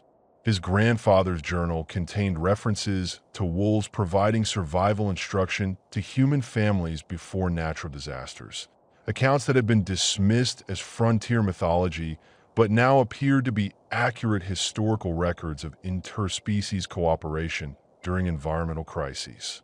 The evacuation instruction continued throughout the pre-dawn hours as Luna systematically prepared Tommy for wilderness survival, while her cubs demonstrated techniques that adult wolves typically required months to teach their offspring. The accelerated learning program suggested that the wolves possessed knowledge of human learning capabilities and had adapted their teaching methods to accommodate species differences while ensuring comprehension of essential survival skills. Storm's pack maintained protective perimeters around the instruction session while conducting final assessments of Pine Ridge's structural vulnerability. The wolves had identified building weak points that professional engineering analysis would confirm in subsequent investigations, their assessments proving more accurate than human technical expertise. Their knowledge of construction vulnerabilities suggested intelligence and observational capabilities that challenged fundamental assumptions about animal cognition. Anna Martinez made the decision that would save her family's life as Luna concluded her desperate teaching session and began leading her cubs toward the evacuation trail that Storm had marked through the forest. The she-wolf's amber eyes held a final desperate plea for understanding. "Follow us now," before the opportunity disappears forever. The choice between human rationality and animal wisdom would determine who survived the catastrophe that was already beginning deep beneath Pine Ridge's seemingly solid foundations. Dawn approached Pine Ridge with deceptive tranquility, pale light filtering through frost-covered pines, while underground forces gathered strength for the catastrophe that only wolves could sense approaching. Anna Martinez stood in her doorway, watching Luna guide Tommy through wilderness survival techniques with the dedicated precision of a teacher who knew her student's life depended on perfect comprehension. The she-wolf had transformed from desperate communicator to patient instructor, her behavior suggesting that the critical threshold had been reached. Human evacuation must begin immediately or never. Tommy absorbed Luna's lessons with a rapid learning ability that characterized childhood adaptation to new environments. The 8-year-old followed the she-wolf's cubs through forest trails, learning to read weather patterns through atmospheric pressure changes that adult humans couldn't detect. Luna demonstrated how to identify safe water sources, recognize edible plants that remained available during winter, and construct emergency shelters using materials available in the Cascade Wilderness. Pete Hawkins organized evacuation procedures with military efficiency, his truck loaded with emergency supplies, while neighbors made final decisions about trusting animal guidance over human rational analysis. His grandfather's documentation provided historical precedent for the choice between technological confidence and natural wisdom. Accounts of families who had survived the 1910 avalanche by following wolf guidance to higher ground, while others perished in structures they believed were secure. Storm maintained his position at Pine Ridge's center, coordinating pack activities that had evolved beyond simple communication attempts into comprehensive disaster management protocols. The alpha wolf had assigned individual pack members to specific human families, creating escort services that would guide evacuees through optimal routes while providing protection during the vulnerable transition from human settlement to wilderness survival. Luna's cubs had become active participants in evacuation assistance, their young minds adapting to interspecies cooperation with remarkable flexibility. The wolf pups demonstrated camouflage techniques, showed Tommy how to move quietly through underbrush without disturbing wildlife, and indicated which forest paths provided the safest passage to higher elevations. Their rapid acquisition of teaching skills suggested cognitive development that exceeded normal lupin maturation under emergency conditions. Anna Martinez felt the fundamental shift in understanding as maternal recognition overrode rational skepticism, accepting that Luna's desperate instruction represented knowledge that could preserve her son's life. The she-wolf's dedication to human survival had reached levels that violated every assumption about predator behavior, while demonstrating planning and teaching capabilities that surpassed human emergency preparedness protocols. Michael Torres coordinated with emergency management officials who were finally beginning to acknowledge that conventional disaster prediction methods might be inadequate for detecting environmental changes that animal senses perceived as catastrophic threats. Seismograph stations throughout the region showed subtle but increasing variations in underground activity, atmospheric pressure fluctuations, and water table movements that created concerning patterns when analyzed collectively rather than individually. The village's domestic animals had begun their own evacuation procedures, following patterns that suggested interspecies communication networks extending beyond immediate pack or herd boundaries. Cattle had broken through multiple fence lines but remained organized in group formation. Horses had opened their own stable doors and gathered on ridgeline trails, and even chickens had roosted in the tallest available trees despite their limited flight capabilities. Luna concluded her teaching session with demonstration of emergency signaling techniques that could help separated families locate each other during wilderness evacuation. Using vocal patterns and physical positioning, she showed Tommy how to communicate location and status information across distances that exceeded normal human vocal range. Her instruction was comprehensive and practical, designed to ensure survival during extended wilderness exposure under winter conditions. Storm's pack had completed final structural assessments of Pine Ridge buildings, their evaluations proving more accurate than professional engineering analysis. The wolves had identified foundation weaknesses, load-bearing inadequacies, and construction defects that human inspection had missed completely. Their knowledge of building vulnerability suggested observational capabilities and structural understanding that challenged assumptions about animal intelligence.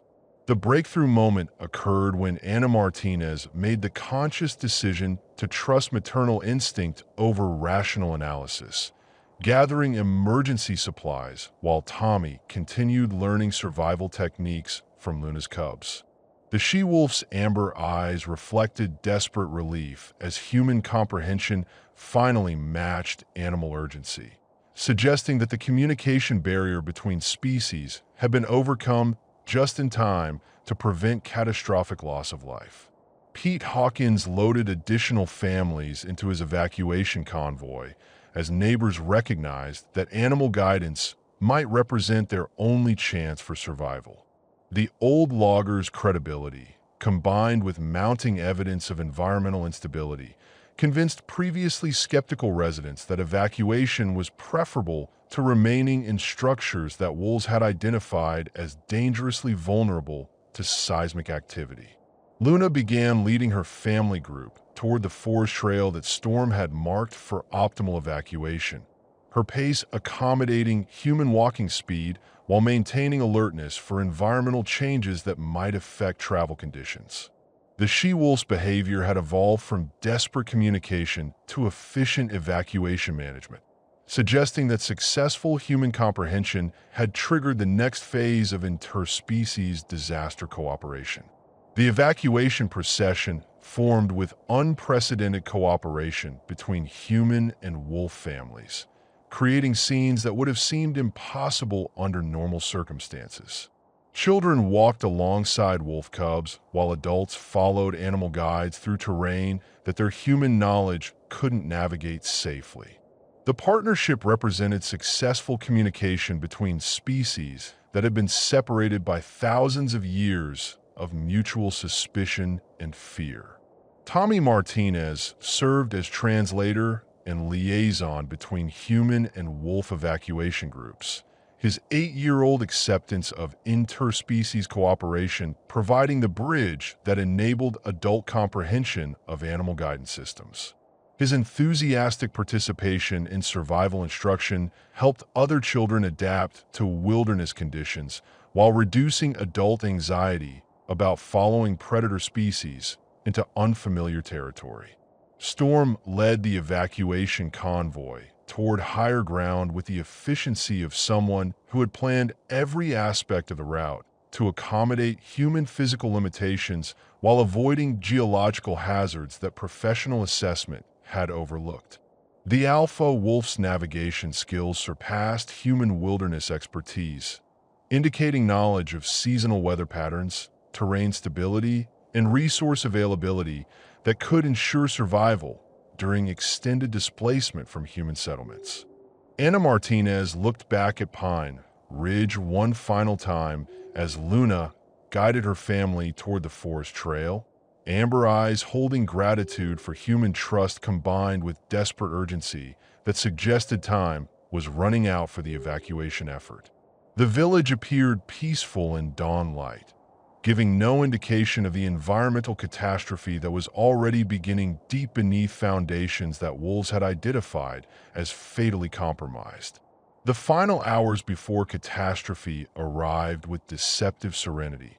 Morning mist drifting through Pine Ridge, while underground forces reached the critical threshold that would transform a peaceful mountain village into geological chaos. Storm positioned himself at the evacuation assembly point where humans and wolves had gathered in unprecedented cooperation. His amber eyes scanning the forest trail that led away from danger zones his pack had identified through senses that operated beyond human technological detection capabilities. Luna guided the Martinez family through final preparation procedures. Her instruction focused on immediate survival needs that would sustain them during the transition from human settlement to wilderness refuge. The she-wolf demonstrated water purification techniques using available materials, showed Tommy how to maintain body heat during extended outdoor exposure, and indicated which forest resources could provide emergency nutrition during extended displacement from normal food sources. Pete Hawkins coordinated evacuation timing with the precision of someone who recognized that survival margins were measured in minutes rather than hours. His grandfather's documentation indicated that animal warning behavior typically preceded disasters by exactly 4 days, and the current timeline suggested that environmental catastrophe would occur within hours of the wolves' most desperate intervention attempts. The old logger's mountain wisdom provided the framework that made evacuation seem rational rather than panic-driven. Anna Martinez made final inventory of emergency supplies while watching Tommy learn wilderness navigation from Luna's cubs. Their interspecies cooperation representing successful communication that had seemed impossible just days earlier.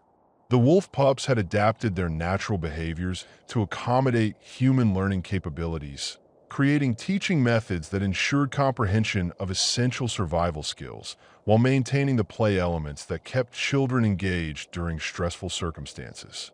Storm's pack had grown to nearly 50 animals representing multiple family groups from across the Cascade region, their convergence creating the largest wolf gathering in regional history. The coordination required for such assembly challenged every assumption about Lupin's social structure while demonstrating intelligence networks that operated across vast territories to facilitate disaster response activities that included human evacuation assistance. Michael Torres documented evacuation procedures that would revolutionize understanding of interspecies cooperation if anyone survived to analyze the unprecedented events. The wolves had established comprehensive disaster management protocols that surpassed human emergency preparedness capabilities, their planning including route selection, resource identification, and survival instruction that accounted for species differences while ensuring optimal outcomes for mixed human-wolf evacuation groups. The village's remaining residents faced final decision points that would determine survival or catastrophe, their choices representing humanity's eternal struggle between technological confidence and natural wisdom. Those who had chosen to remain in their homes prepared to defend structures that wolves had identified as dangerously vulnerable, while evacuees followed animal guidance toward higher ground that offered protection from environmental forces beyond human prediction or control. Luna's teaching reached culmination as she demonstrated emergency shelter construction using forest materials available at evacuation sites. Her instruction comprehensive enough to ensure human survival during extended wilderness residence under winter conditions. The she-wolf's knowledge encompassed weather prediction, resource management, and construction techniques that surpassed human wilderness expertise while addressing specific needs that arose from species differences in cold tolerance and nutritional requirements. Tommy Martinez had become fluent in basic wolf communication, his 8-year-old adaptability enabling translation services that bridge the gap between human anxiety and animal guidance. His enthusiastic participation in survival instruction helped other children accept evacuation as adventure rather than catastrophe, reducing family stress while ensuring comprehension of safety procedures that could prevent separation or injury during wilderness residence. Storm conducted final reconnaissance of evacuation routes while monitoring environmental changes that indicated approaching seismic activity. The Alpha Wolf's assessment methods detected underground instability through ground vibrations, atmosphere pressure variations, and water table fluctuations that human technology couldn't measure, but animal senses perceived as immediate threats to structural integrity throughout the valley. The evacuation convoy organized with efficiency that demonstrated successful integration of human and wolf disaster management capabilities. Families following animal guides, while pack members provided security and navigation assistance. Children walked alongside wolf cubs while adults carried emergency supplies and maintained communication links with evacuation coordinators. The cooperation represented unprecedented interspecies partnership during environmental crisis. Pete Hawkins took final measurements of atmosphere pressure and ground stability using instruments that confirmed subtle but significant changes in environmental conditions that correlated with increasing wolf agitation. The scientific data supported animal warning behavior while providing rational justification for evacuation decisions that challenged conventional disaster preparedness protocols based on technological rather than biological warning systems. Luna's cubs had become skilled evacuation assistants. Their behavior adapted to guide human families through forest terrain while maintaining awareness of weather conditions and resource availability. The young wolves demonstrated leadership capabilities that exceeded normal development patterns, suggesting that emergency circumstances had accelerated their cognitive maturation to meet survival requirements of their expanded pack that now included human members. Anna Martinez felt the weight of decision as Storm began leading the evacuation convoy away from Pine Ridge toward higher ground, his massive form disappearing into forest darkness, while Luna maintained contact with human families who were learning to trust animal guidance over familiar technological comfort. The choice between human rational analysis and wolf wisdom had been made, but the consequences would be determined by environmental forces already in motion beneath their feet. The final evacuation phase began as dawn light revealed the extent of animal-human cooperation that had developed during 5 days of desperate communication attempts. Wolves and humans moved together through forest trails with coordination that suggested successful merger of survival strategies from both species. The partnership challenged every assumption about predator-prey relationships while demonstrating intelligence and cooperation that transcended species boundaries. Storm's navigation proved superior to human wilderness expertise as the alpha wolf led evacuees through terrain that avoided geological hazards while providing access to resources necessary for extended survival. His route selection encompassed weather patterns, seasonal resource availability, and shelter opportunities that ensured optimal outcomes for mixed species groups during displacement from human settlements.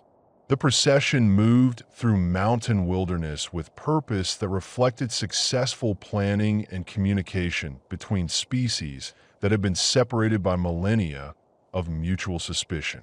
Luna maintained contact with human families, while her cubs guided children through unfamiliar territory.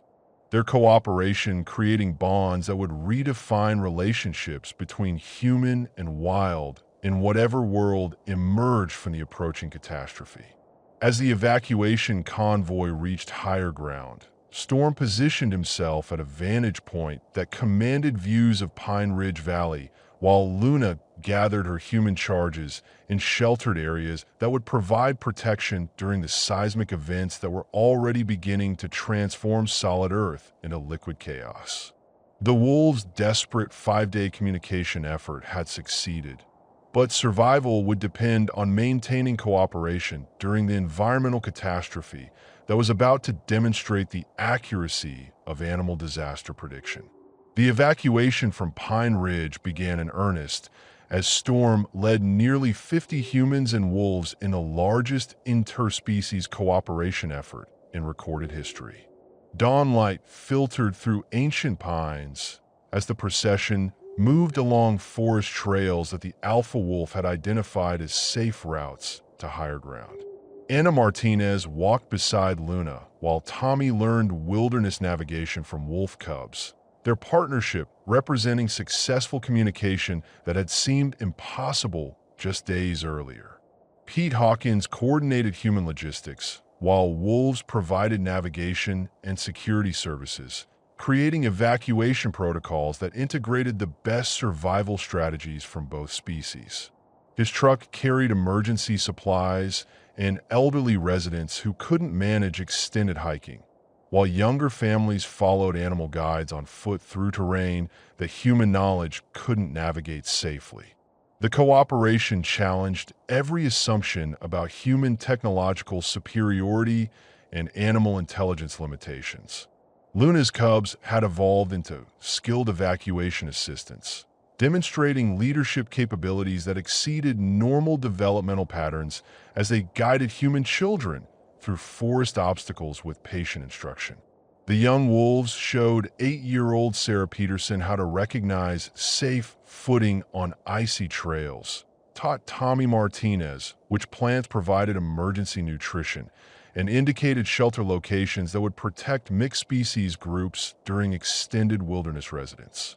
Storm's route selection proved superior to human wilderness expertise as the alpha wolf led evacuees through mountain terrain while avoiding geological hazards that professional assessment had overlooked completely.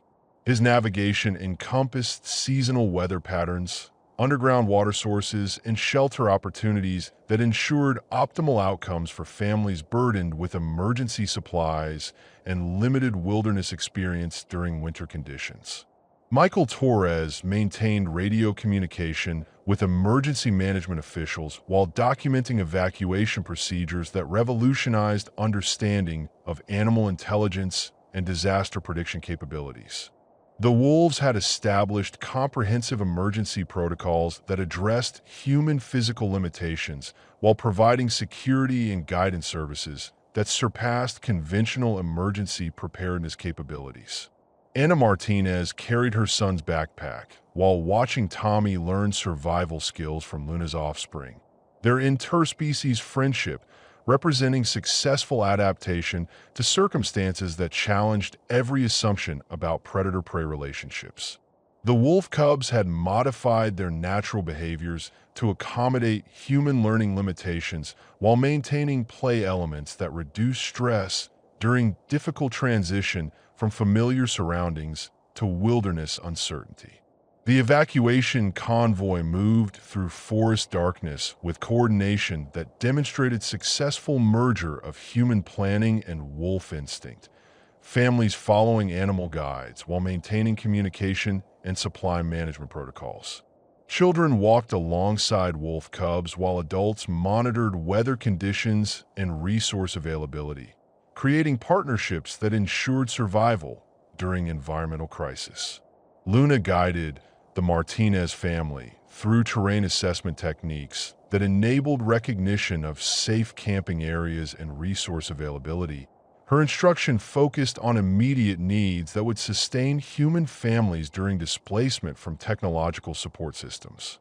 The she-wolf demonstrated water purification methods, emergency shelter construction, and weather prediction skills that exceeded human wilderness training while addressing species-specific requirements for cold tolerance and nutritional needs.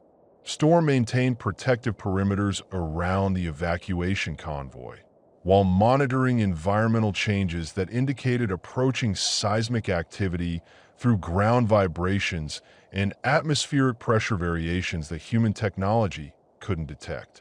The alpha wolf's assessment methods provided early warning systems that operated beyond conventional disaster prediction capabilities while ensuring route adjustments that maintained safety margins during geological instability.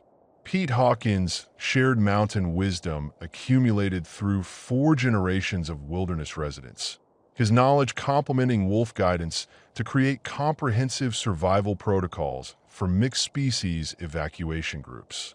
The old loggers' understanding of seasonal weather patterns and resource availability enhanced animal navigation, while providing human evacuees with rational explanations for decisions that seemed to challenge conventional emergency preparedness logic. The morning brought clear weather that facilitated evacuation progress, while concealing underground instability that was already beginning to affect structural integrity throughout Pine Ridge Valley. Wolves and humans cooperated in establishing temporary camps at predetermined locations that Storm had identified as safe assembly points during the transition to permanent displacement from their community. Luna's cubs demonstrated communication techniques that enabled coordination between human and wolf family groups during extended evacuation procedures. Their vocalizations and body language adapted to convey information that transcended species boundaries. The young animals had learned to respond to human names and gestures while maintaining their natural warning capabilities that provided security for vulnerable evacuation groups. Tommy Martinez served as primary translator between human and wolf communication systems. His 8-year-old adaptability enabling interpretation of animal guidance that helped adults comprehend complex evacuation procedures. His enthusiastic participation in wilderness survival instruction reduced family anxiety while ensuring comprehension of safety protocols that would prevent separation or injury during displacement from familiar surroundings.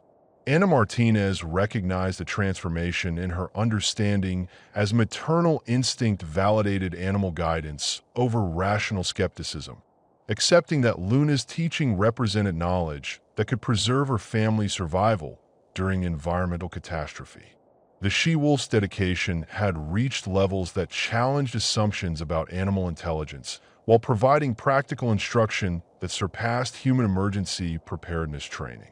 Storm's pack maintained systematic evacuation assistance for remaining Pine Ridge residents who had chosen to trust animal guidance. Their coordination demonstrating intelligence networks that operated across vast territories to facilitate disaster response activities. Individual wolves have been assigned to specific human families, creating escort services that provided navigation and protection during vulnerable transition from settlement security to wilderness survival. The evacuation convoy reached higher ground as underground forces approached critical thresholds that would transform Pine Ridge from peaceful mountain village to geological disaster zone. Wolves and humans established temporary shelters at locations that Storm had identified as safe from seismic activity while providing access to resources necessary for extended survival during displacement from technological support systems. Michael Torres documented unprecedented cooperation between species that had been separated by millennia of mutual suspicion, their partnership creating survival strategies that exceeded individual capabilities while challenging fundamental assumptions about intelligence, communication, and disaster preparedness. The evacuation represented successful integration of human planning and animal instinct during environmental crises that threatened entire communities. Luna guided human families through final preparation procedures as seismic activity began affecting valley stability, her amber eyes reflecting urgent knowledge that time was running out for evacuation efforts. The she-wolf's teaching had equipped human evacuees with survival skills necessary for extended wilderness residence, while maintaining family groups that could support each other during transition from technological dependence to natural resource management. The procession continued toward predetermined safety zones, while underground chaos gathered strength that would soon transform solid earth into liquid destruction, validating animal disaster prediction while demonstrating successful interspecies cooperation that had overcome communication barriers through shared recognition of environmental threats that transcended species boundaries. The wolves' 5-day warning effort had succeeded, but survival would depend on maintaining cooperation during the catastrophe that was about to vindicate animal wisdom over human technological confidence. Night fell over the evacuation site with unprecedented tranquility as humans and wolves established their first shared encampment in recorded history. Storm had selected a sheltered meadow 3 miles uphill from Pine Ridge, surrounded by granite outcroppings that would provide protection from avalanche debris while offering access to fresh water and emergency resources. The alpha wolf positioned himself at the camp's perimeter while his pack formed protective circles around human families who were learning to find comfort in proximity to predators that had become guardians. Anna Martinez spread emergency blankets for Tommy, while Luna settled with her cubs nearby, close enough that the children could interact, but maintaining enough distance to respect both human privacy and wolf territorial instincts. The she-wolf's amber eyes reflected firelight as human evacuees built warming fires under clear winter skies, creating scenes that challenged every assumption about species boundaries while demonstrating successful cooperation during environmental crisis. Pete Hawkins organized camp logistics with the efficiency of someone whose survival experience encompassed both human technology and natural wisdom, distributing emergency supplies while wolves provided perimeter security and resource identification services. The old logger's grandfather had described similar encampments before the 1910 avalanche, accounts that had seemed fantastical but now provided practical guidance for interspecies cooperation during disaster displacement. Tommy Martinez and Luna's cubs established the evening's most remarkable dynamic as human and wolf children adapted to shared space with a natural flexibility that characterized youth before adult anxieties developed. The 8-year-old shared emergency food with young wolves while they demonstrated hunting techniques through play behavior, creating educational exchanges that reduce stress while building survival skills necessary for extended wilderness residence. Storm conducted periodic reconnaissance missions around the encampment while monitoring environmental conditions that indicated increasing seismic activity in the valley below. The alpha wolf's ground sensing capabilities detected underground instability that human instruments couldn't measure, providing early warning systems that operated beyond technological disaster prediction while ensuring camp security during the vulnerable hours before catastrophic earth movement. Luna's teaching continued around the evening campfire as she demonstrated advanced wilderness survival techniques that address specific challenges faced by humans during extended outdoor residence under winter conditions. The she-wolf showed Anna how to recognize weather pattern changes through atmospheric pressure variations, identify emergency shelter materials available in the forest environment, and maintain body heat using clothing and bedding configurations that maximized warmth retention. Michael Torres maintained radio contact with emergency management officials while documenting evacuation procedures that would redefine understanding of animal intelligence and disaster preparedness capabilities. His reports described cooperation levels that challenged scientific assumptions about interspecies communication, while providing evidence that wolf disaster prediction exceeded human technological early warning systems by significant margins.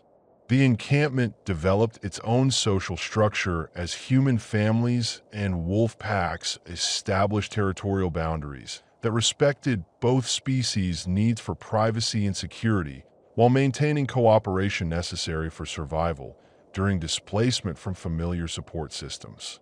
Children served as primary bridges between groups, their acceptance of interspecies friendship enabling adult adaptation to circumstances that challenged conventional wisdom about predator-prey relationships. Anna Martinez experienced profound shifts in understanding as she watched Tommy learn survival skills from animal teachers whose knowledge exceeded human wilderness training while demonstrating patience and instructional capability that rivaled professional educational methods. Luna's cubs had adapted their natural behaviors to accommodate human learning limitations while maintaining effectiveness that ensured comprehension of skills necessary for extended forest residence. Pete Hawkins shared mountain folklore accumulated through 4 generations of wilderness residents, his stories providing cultural context for animal behavior that previous generations had dismissed as superstition, but current circumstances validated as accurate environmental knowledge. The old logger's grandfather had recorded detailed accounts of wolf assistance during natural disasters, documentation that now serve as practical guidance for families learning to trust animal wisdom over technological confidence. Storm's pack maintained coordinated security patrols around the encampment, while monitoring seismic activity through ground vibrations that provided more accurate disaster timing than human prediction methods. The wolves' assessment capabilities detected underground instability patterns that indicated approaching catastrophic failure of geological structures supporting Pine Ridge Valley, validating evacuation decisions that had seemed irrational just hours earlier. The evening brought remarkable scenes of interspecies cooperation as humans and wolves shared resources and knowledge that enhanced survival prospects for both groups during environmental crisis. Wolf cubs demonstrated camouflage techniques, while human children shared technological equipment that could assist in extended wilderness survival, creating partnerships that transcended species boundaries through mutual benefit and shared necessity. Luna positioned herself where she could monitor both her cubs' interactions with human children and environmental conditions that might affect camp security. Her maternal instincts expanded to encompass the human families whose survival had become integrated with her pack's welfare. The she-wolf's protective behavior demonstrated social bonding that challenged assumptions about animal emotional capacity while providing practical security services that enhanced human survival prospects. Tommy Martinez documented his wilderness education in a small notebook, recording survival techniques learned from wolf teachers while maintaining childhood perspective that reduced adult anxiety about following predator guidance. His enthusiastic acceptance of interspecies friendship served as model for other human children, while providing translation services that helped adults comprehend animal communication systems. The night sky revealed stars unmarked by the light pollution that typically obscured celestial navigation, providing natural orientation systems that wolves used for territorial mapping and humans could learn for emergency navigation during extended displacement. Storm's pack demonstrated astronomical awareness that complemented human technological navigation while providing backup systems that functioned without equipment dependency. Anna Martinez felt the fundamental transformation in her relationship with wilderness environments as Luna's instruction replaced technological dependence with natural resource awareness. Teaching recognition of water sources, edible plants, and weather prediction through observation of environmental indicators that exceeded human sensory capabilities while remaining accessible through animal guidance and instruction. Michael Torres documented social dynamics that emerged within the mixed species encampment, noting cooperation levels that challenge scientific understanding of animal intelligence, while providing evidence of successful communication between humans and wolves during crisis circumstances that threatened both species' survival. The partnership represented unprecedented evolution in interspecies relationships during environmental disaster. Storm maintained vigilant watch over the combined encampment, while seismic activity increased throughout Pine Ridge Valley, his enhanced senses detecting underground instability that was approaching critical thresholds. The alpha wolf's early warning capabilities provided security margins that human disaster prediction couldn't match, while ensuring evacuation timing that would save lives during the geological catastrophe that was already beginning beneath their former homes. The night progressed with growing evidence that animal disaster prediction had been accurate, while human technological confidence had been dangerously inadequate for detecting environmental changes that threatened entire communities. Wolves and humans shared the darkness with cooperation that challenged species boundaries while demonstrating survival strategies that neither group could have developed independently during circumstances that required adaptation beyond normal capabilities. As dawn approached, the encampment represented successful merger of human planning and animal instinct during environmental crisis that had displaced entire communities from technological support systems toward wilderness survival that depended on interspecies cooperation and natural resource management.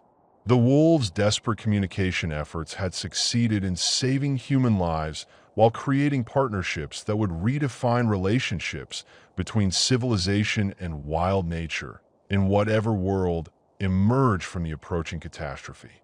The Earth's fury announced itself at 4:47 a.m. with a low-frequency rumble that seemed to rise from the planet's core, growing in intensity until the very air vibrated with seismic energy that transformed solid granite into liquid motion.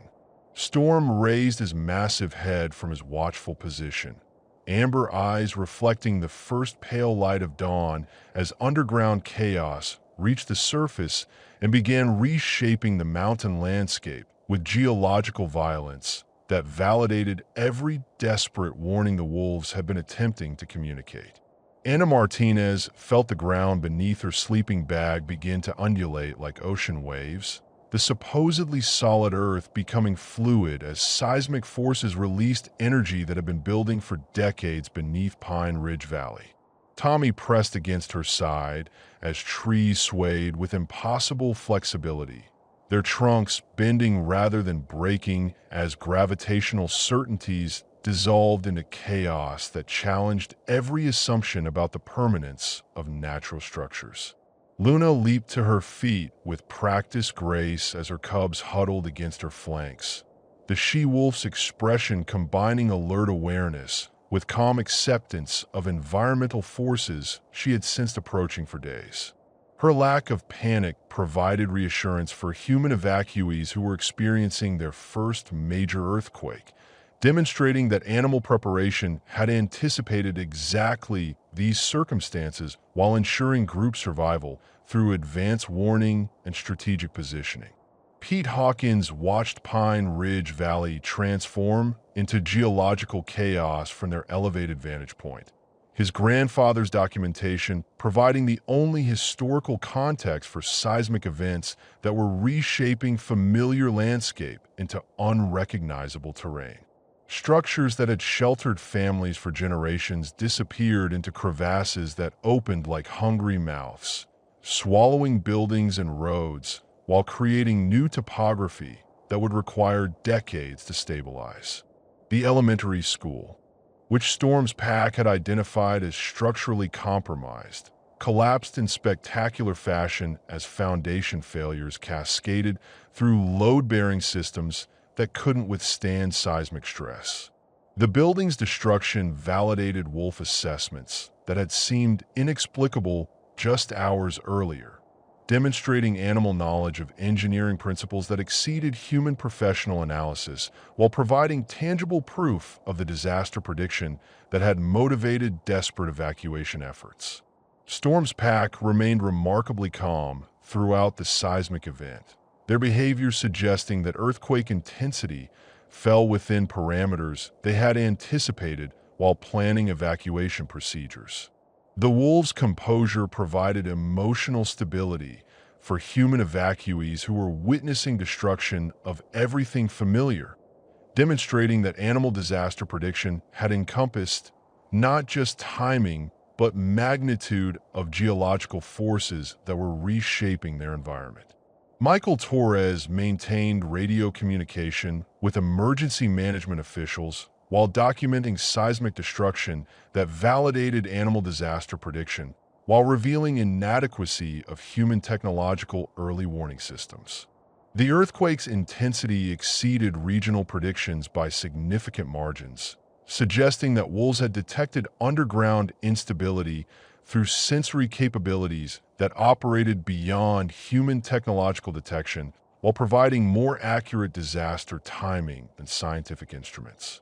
Tommy Martinez watched the geological spectacle with 8-year-old fascination rather than adult terror, his proximity to Luna's cubs providing comfort that transcended species boundaries during environmental chaos that challenged every assumption about natural stability.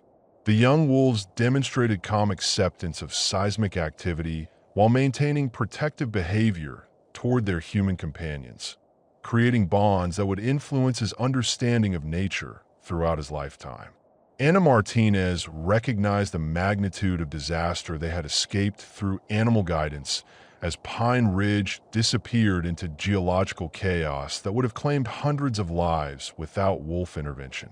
The she-wolf's desperate 5-day communication effort had succeeded in saving her family and others who had trusted natural wisdom over technological confidence, creating debt that transcended species boundaries while demonstrating intelligence that exceeded human understanding. The Martinez family's former home vanished into a crevasse that opened directly beneath their foundation, the structure's destruction occurring at the exact location where Luna had focused her most intensive building assessment during evacuation planning. The she-wolf's accurate identification of structural vulnerability had saved human lives while providing tangible evidence of animal engineering knowledge that challenged assumptions about the boundaries of non-human intelligence and environmental awareness. Pete Hawkins consulted his grandfather's earthquake documentation while watching seismic destruction that followed patterns recorded after the 1910 avalanche, historical precedent providing framework for understanding geological forces that were reshaping regional topography. The old homesteader's records included detailed descriptions of animal behavior during seismic events, accounts that now serve as practical guidance for families learning to find security in wolf protection during environmental catastrophe. Storm positioned himself at the encampment's highest point while monitoring continuing seismic activity that was affecting geological stability throughout the Cascade region. His ground-sensing capabilities providing ongoing assessment of environmental conditions that human technology couldn't measure accurately. The alpha wolf's vigilance ensured camp security while demonstrating natural disaster management that exceeded human emergency preparedness protocols.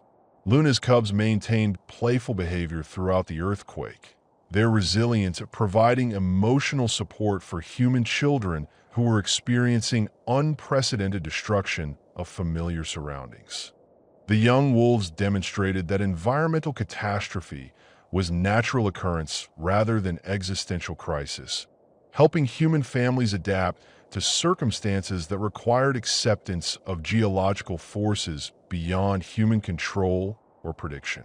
The seismic event continued for 17 minutes, creating new watercourses as underground springs found surface expression through fractures in bedrock that had been stable for millennia.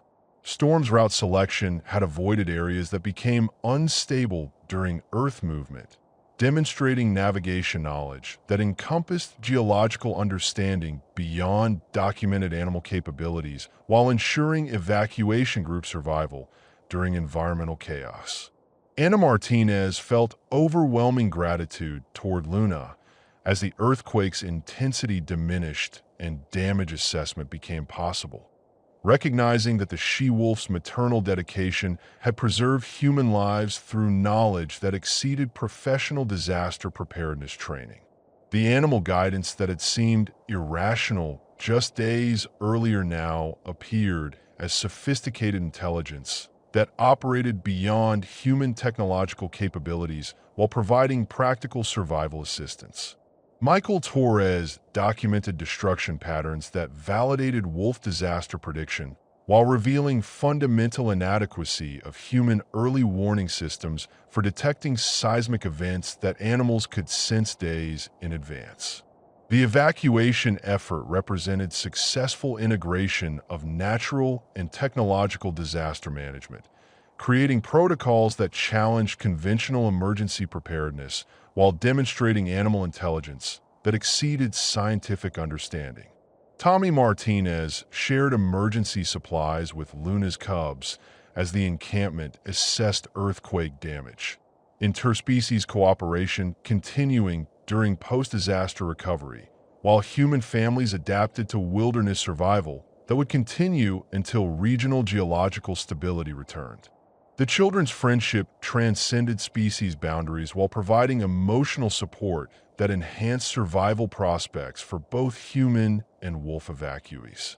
The dawn light revealed a transformed landscape where Pine Ridge had existed, geological forces having created new topography that would require years to stabilize while eliminating human settlement that had seemed permanent just hours earlier. Storm's pack surveyed the destruction with calm assessment, their behavior suggesting that earthquake intensity had matched their predictions while validating evacuation decisions that had seemed irrational to human logic. Pete Hawkins realized that his grandfather's superstitious documentation had been accurate scientific observation of animal disaster prediction capabilities that exceeded human technological early warning systems by significant margins. The wolf guidance that had saved lives represented ancient knowledge that modern civilization had dismissed while creating vulnerable technological dependence that proved inadequate during environmental crisis that animals could predict with superior accuracy.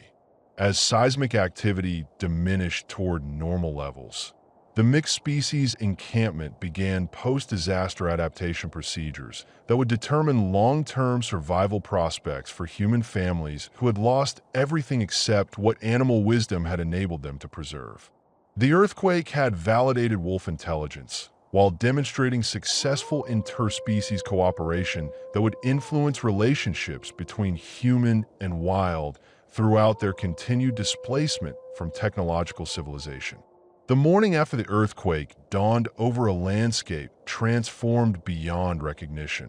Where Pine Ridge had once nestled peacefully among forest slopes, now lay a chaotic terrain of fractured earth, scattered debris, and geological wounds that would require decades to heal. Storm stood at the overlook where his pack had established the evacuation site, surveying destruction that validated every desperate warning his wolves had attempted to communicate during 5 days of seemingly irrational behavior that had saved human lives through natural disaster prediction capabilities exceeding technological early warning systems. Anna Martinez held Tommy close as they viewed the devastation below, recognizing that their former home had vanished completely into a crevasse that had opened directly beneath their foundation during the most intense phase of seismic activity. Luna's accurate assessment of structural vulnerability had preserved their lives while providing tangible evidence of animal intelligence that challenged fundamental assumptions about the boundaries between human technological superiority and natural wisdom that operated beyond scientific understanding.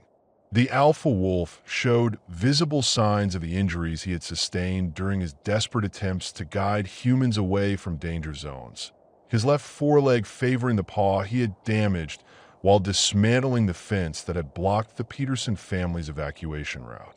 Storm's willingness to sacrifice his own physical well-being for human survival demonstrated dedication that transcended species boundaries while creating bonds of gratitude that would influence interspecies relationships throughout the survivors' remaining lifetimes.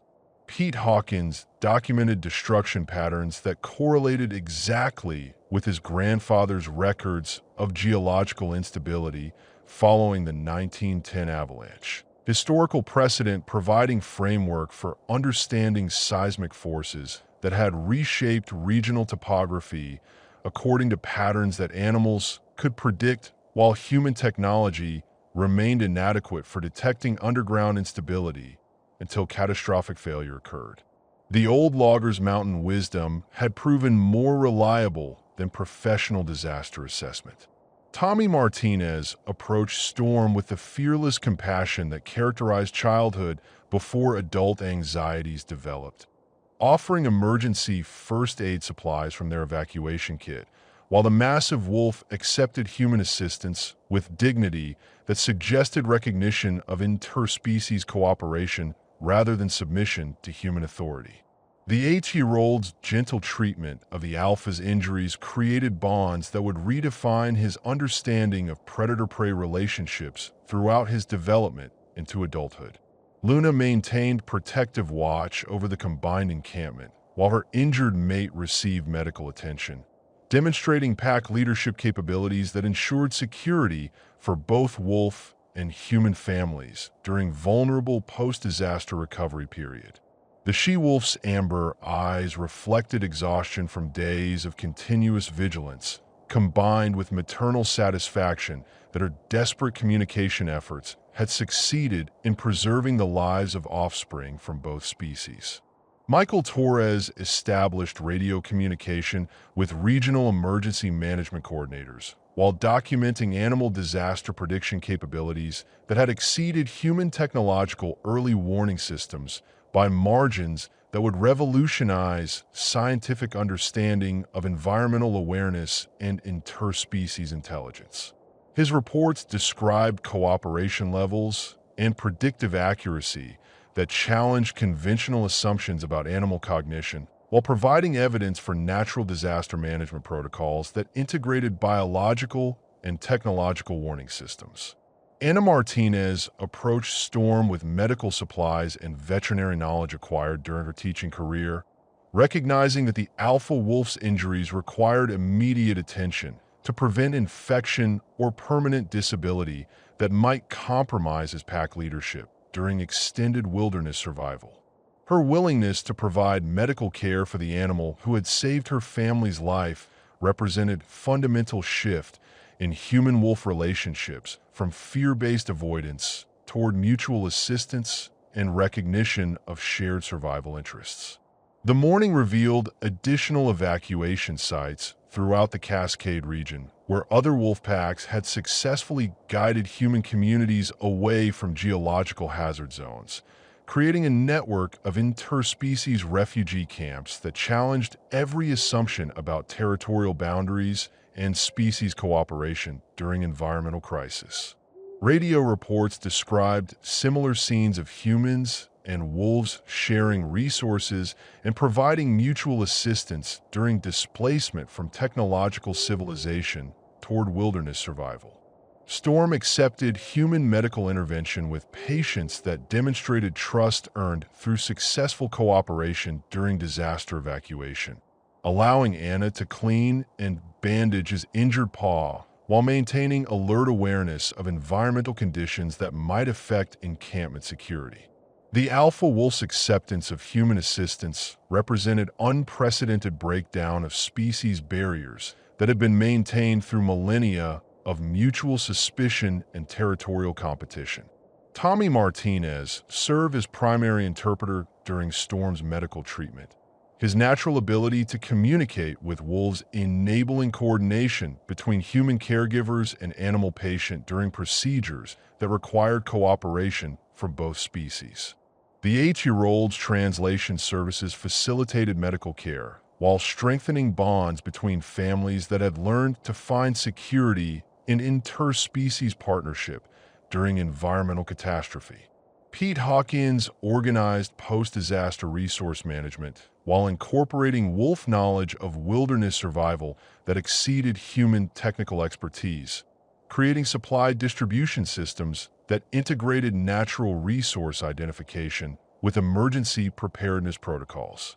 The old logger's respect for animal intelligence, validated by recent events, enabled cooperation that enhanced survival prospects for mixed species evacuation groups during extended displacement from technological support systems. Luna's cubs demonstrated remarkable resilience during post-earthquake recovery, their playful behavior providing emotional support for human children while maintaining natural learning processes that would prepare them for adult survival in wilderness environments.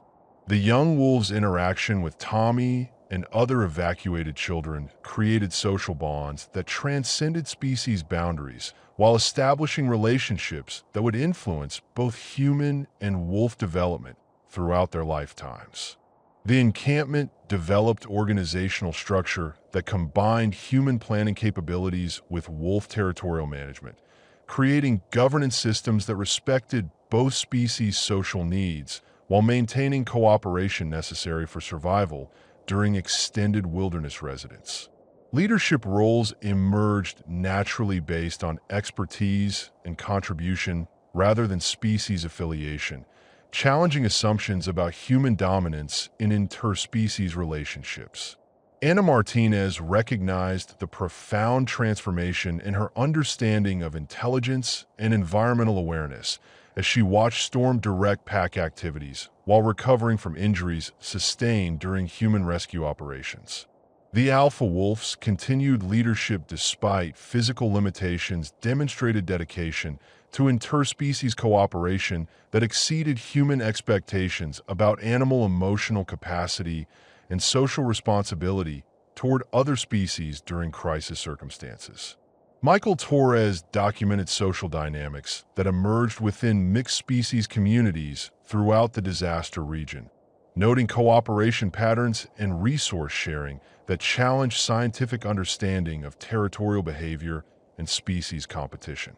The partnerships represented evolutionary development in human-wolf relationships that might influence environmental management and wilderness conservation throughout the survivors' remaining influence on regional policy and social attitudes.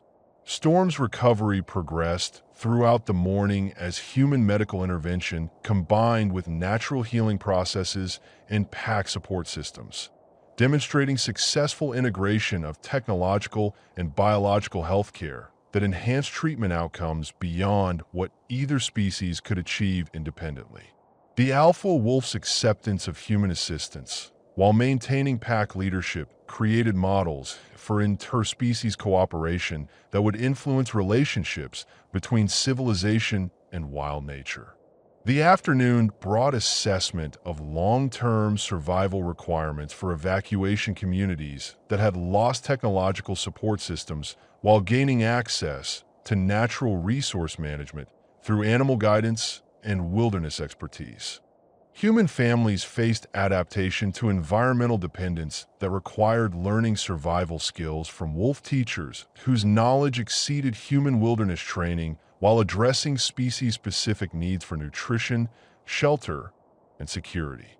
Tommy Martinez continued documenting his wilderness education while providing translation services between human and wolf communication systems.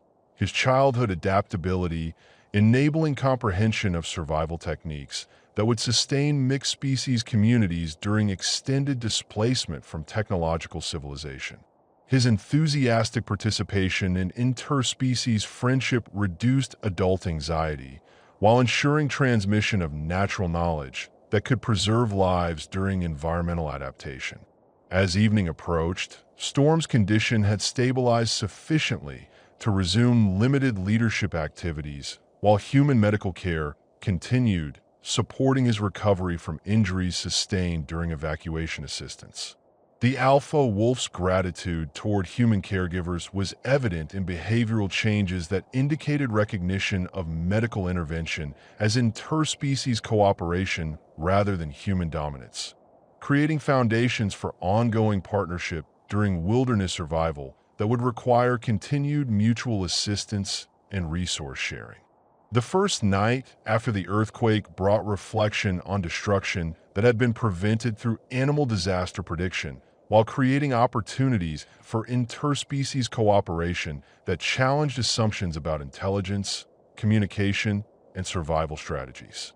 Storm's injuries represented physical evidence of wolf dedication to human welfare, while human medical care demonstrated reciprocal assistance that established foundations for relationships that would influence both species throughout their continued adaptation to environmental circumstances that required cooperation for survival.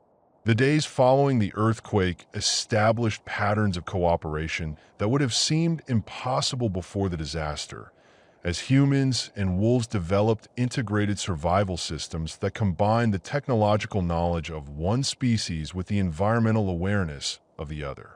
Anna Martinez found herself learning forest medicine from Luna, while teaching the she-wolf basic human first aid techniques that could assist injured pack members, creating educational exchanges that bridge species boundaries through practical necessity and mutual respect. Michael Torres assumed coordination responsibilities for the growing network of evacuation sites throughout the region, using his Forest Service training to establish communication links between communities that had learned to trust animal guidance over conventional disaster management protocols. His reports to state emergency officials described cooperation levels that challenged bureaucratic understanding while providing evidence for policy changes that would integrate biological early warning systems with technological disaster preparedness. Storm's recovery progressed under Anna's careful medical supervision, the alpha wolf's acceptance of human health care, demonstrating trust that had developed through successful cooperation during crisis circumstances that threatened both species' survival. Tommy Martinez continued serving as primary translator during medical procedures, his natural communication abilities enabling coordination between human caregivers and wolf patients that established precedents for ongoing interspecies healthcare partnerships. Pete Hawkins organized resource management systems that incorporated wolf knowledge of seasonal availability and natural preservation techniques, creating food storage and distribution protocols that would sustain mixed-species communities throughout winter conditions without dependence on technological supply chains.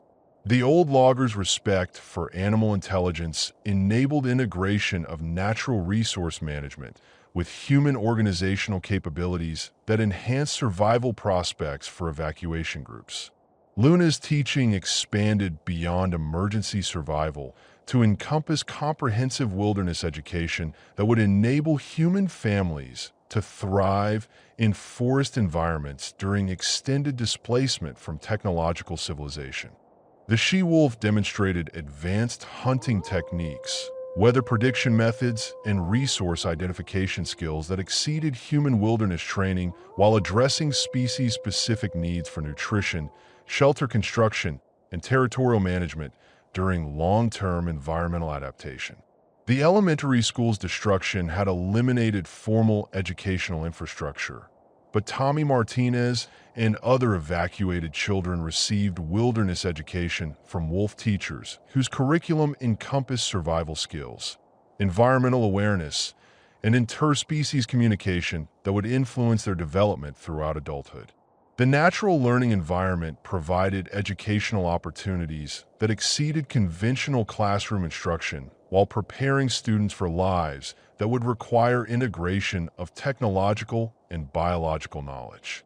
Michael Torres documented behavioral changes within wolf packs that had participated in human evacuation assistance, noting increased social flexibility and expanded territorial cooperation that suggested permanent alterations in lupin social structure resulting from successful interspecies partnership during environmental crisis. The wolves had demonstrated intelligence and adaptability that challenged scientific understanding while creating new models for human-wildlife relationships based on mutual assistance rather than competitive dominance.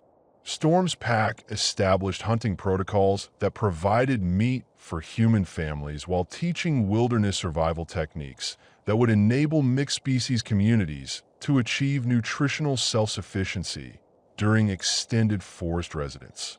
The alpha wolf's leadership encompassed both species while respecting dietary differences and hunting capabilities that required cooperation rather than competition for resource acquisition during adaptation to environmental circumstances. Anna Martinez recognized fundamental changes in her relationship with natural environments as Luna's instruction replaced technological dependence with biological awareness, teaching recognition of seasonal patterns, resource availability, and environmental indicators that provided information beyond technological sensor capabilities while enabling survival skills that would sustain her family during wilderness residence that might extend throughout Tommy's childhood development. The afternoon brought wildlife biologist teams from 3 universities who arrived to study interspecies cooperation that challenged conventional understanding of animal intelligence and communication capabilities. Their preliminary assessments confirmed that wolf disaster prediction had exceeded human technological early warning systems while demonstrating cognitive abilities that would require revision of scientific literature regarding lupin intelligence and environmental awareness capabilities. Tommy Martinez had become fluent in basic wolf communication while maintaining childhood enthusiasm for interspecies friendship that reduced adult anxiety about following animal guidance through unfamiliar survival circumstances. His translation services enabled ongoing cooperation between human and wolf communities while ensuring comprehension of natural knowledge that could preserve lives during environmental adaptation that required learning from species with superior wilderness expertise. Pete Hawkins shared documentation that provided historical context for current interspecies cooperation, his grandfather's records indicating that animal disaster prediction had been recognized and trusted by earlier generations before technological confidence replaced biological wisdom in human decision-making processes.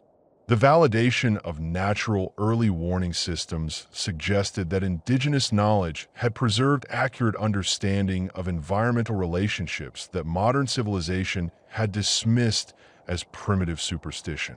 Luna demonstrated resource management techniques that would enable human families to maintain adequate nutrition during winter conditions without depleting natural resources that sustained wildlife populations throughout the region. Her instruction encompassed sustainable hunting practices, plant cultivation methods, and preservation techniques that integrated human needs with ecological balance while ensuring long-term survival for mixed-species communities that had become dependent on wilderness resources. Storm's leadership had evolved to encompass human families as extended pack members. His territorial management, including protection and resource provision for species whose survival requirements differed from lupin needs, but whose cooperation enhanced overall group security during environmental uncertainty. The alpha wolf's expanded social structure demonstrated adaptability that challenged assumptions about animal behavioral flexibility while creating models for interspecies governance during crisis circumstances. The encampment had grown to accommodate nearly 200 humans and 60 wolves representing multiple pack territories, creating the largest interspecies community in recorded history, while maintaining social organization that prevented conflict between groups with different survival strategies and resource requirements. Leadership roles had emerged based on expertise and contribution rather than species affiliation, establishing cooperative governance that challenged human assumptions about technological superiority. Michael Torres coordinated with emergency management officials who were beginning to acknowledge that conventional disaster preparedness protocols required integration with biological early warning systems that operated beyond technological detection capabilities. The successful wolf evacuation assistance had provided evidence for policy changes that would recognize animal disaster prediction as a legitimate component of emergency preparedness planning throughout seismically active regions. Anna Martinez continued Storm's medical treatment while learning veterinary techniques from Luna that would enable ongoing health care for pack members during extended wilderness residence without access to professional veterinary services. The interspecies medical cooperation created healthcare systems that combined human technological knowledge with natural healing methods that address treatment needs for both species during environmental adaptation. Tommy Martinez documented his wilderness education in journals that would preserve natural knowledge acquired from wolf teachers for future reference by human communities that might face similar displacement from technological civilization. His childhood perspective provided unique insights into interspecies communication and cooperation that would influence scientific understanding of animal intelligence, while creating educational resources for families learning to adapt to wilderness survival. The evening brought recognition ceremonies that acknowledged Storm's sacrifice during human evacuation assistance, while celebrating successful interspecies cooperation that had preserved lives through natural disaster prediction capabilities. The alpha wolf's acceptance of human gratitude demonstrated emotional intelligence that exceeded scientific assumptions about animal social capacity, while establishing relationships that would influence both species throughout their continued partnership during environmental recovery. As night fell over the mixed species community that had emerged from disaster cooperation, Luna's amber eyes reflected firelight with satisfaction that her desperate communication efforts had succeeded in creating understanding between species that would preserve both human and wolf families during environmental circumstances that required cooperation for survival. The bonds forged during catastrophe had established foundations for relationships that would redefine the boundaries between civilization and wild nature throughout the survivors' influence on future environmental management and interspecies cooperation policies. The morning sun rose over a world fundamentally changed, not just by geological forces that had reshaped the mountain landscape, but by the relationships that had emerged between species separated by millennia of mutual suspicion and fear. Storm stood at the edge of the encampment, his injured paw healing well under Anna Martinez's continued care, surveying territory that had become home to the largest interspecies community in human history, while contemplating decisions that would determine the future of human-wolf cooperation. Tommy Martinez walked alongside Luna's cubs through forest trails that had become as familiar as the village streets he had known before the earthquake. His 8-year-old adaptability having bridged communication gaps that enabled ongoing cooperation between families who had learned to find security in partnership rather than dominance. The children's friendship transcended species boundaries while creating bonds that would influence environmental relationships throughout their lifetimes. Pete Hawkins prepared for the journey that would take him toward established settlements, where he would share documentation of animal disaster prediction capabilities with officials who needed to understand that technological early warning systems required integration with biological awareness for effective emergency preparedness.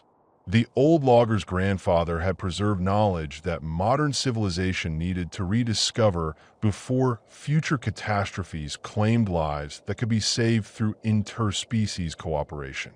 Anna Martinez faced the choice that would define her family's future as she watched Tommy learn wilderness survival from teachers whose knowledge exceeded human educational systems, while providing practical skills that would sustain him during whatever environmental challenges awaited in a world where climate change and geological instability required adaptation beyond technological solutions. Her decision would determine whether her son grew up in rebuilt human settlements or remained within the mixed species community that had become their home. Storm's pack had reached the natural conclusion of their evacuation mission, having successfully guided human families away from disaster zones while establishing cooperation that had preserved both species during environmental crisis. The alpha wolf now faced territorial decisions that would determine whether the unprecedented interspecies partnership would continue or dissolve as humans returned to technological civilization and wolves resumed traditional territorial patterns. Michael Torres coordinated final documentation of cooperation patterns that would influence scientific understanding and policy development for decades. his reports providing evidence that animal intelligence and environmental awareness exceeded conventional assumptions while demonstrating practical applications for disaster preparedness that integrated biological and technological warning systems. The forest ranger's career would be defined by events that challenged fundamental assumptions about human-wildlife relationships. Luna approached Anna with a maternal recognition that had enabled their initial communication. Amber eyes conveying gratitude for medical care that had preserved her mate's life while demonstrating pack loyalty that encompassed human families who had become integral to wolf territorial management during environmental crisis. The she-wolf's behavior indicated understanding that separation was approaching, but bonds would remain permanent regardless of geographical distance. The encampment had evolved into a functioning society that challenged every assumption about species cooperation and territorial management, creating governance systems that integrated human organizational capabilities with wolfpack leadership, while maintaining resource management that sustained both species without environmental degradation. The community represented successful integration of technological knowledge and biological wisdom that could serve as model for future human-wildlife relationships. Tommy Martinez served as ambassador between species during final negotiations that would determine ongoing cooperation between human families choosing wilderness residents and wolf packs accepting expanded territorial management that included protection and resource provision for interspecies community members. His translation services had become essential for maintaining communication that enabled continued partnership during environmental adaptation. Storm's recovery had reached the point where he could resume full pack leadership while maintaining cooperative relationships with human families who had provided medical care and resource assistance during his injury treatment. The alpha wolf's acceptance of interspecies healthcare had established precedents for ongoing cooperation that would influence both species' approaches to medical emergency management during wilderness survival. Pete Hawkins loaded his truck with supplies and documentation while preparing for the journey that would take him toward government officials who needed to understand that animal disaster prediction provided early warning capabilities that exceeded technological systems, while requiring policy integration that recognized biological intelligence as a legitimate component of emergency preparedness planning. His mission would influence disaster management throughout seismically active regions. Anna Martinez made the decision that would preserve her family's connection to the wilderness education that had saved their lives, while ensuring Tommy's access to both technological civilization and natural knowledge that would sustain him during environmental challenges that required integration of human and animal survival strategies. Her choice reflected recognition that future survival might depend on maintaining relationships with species whose environmental awareness exceeded human technological capabilities.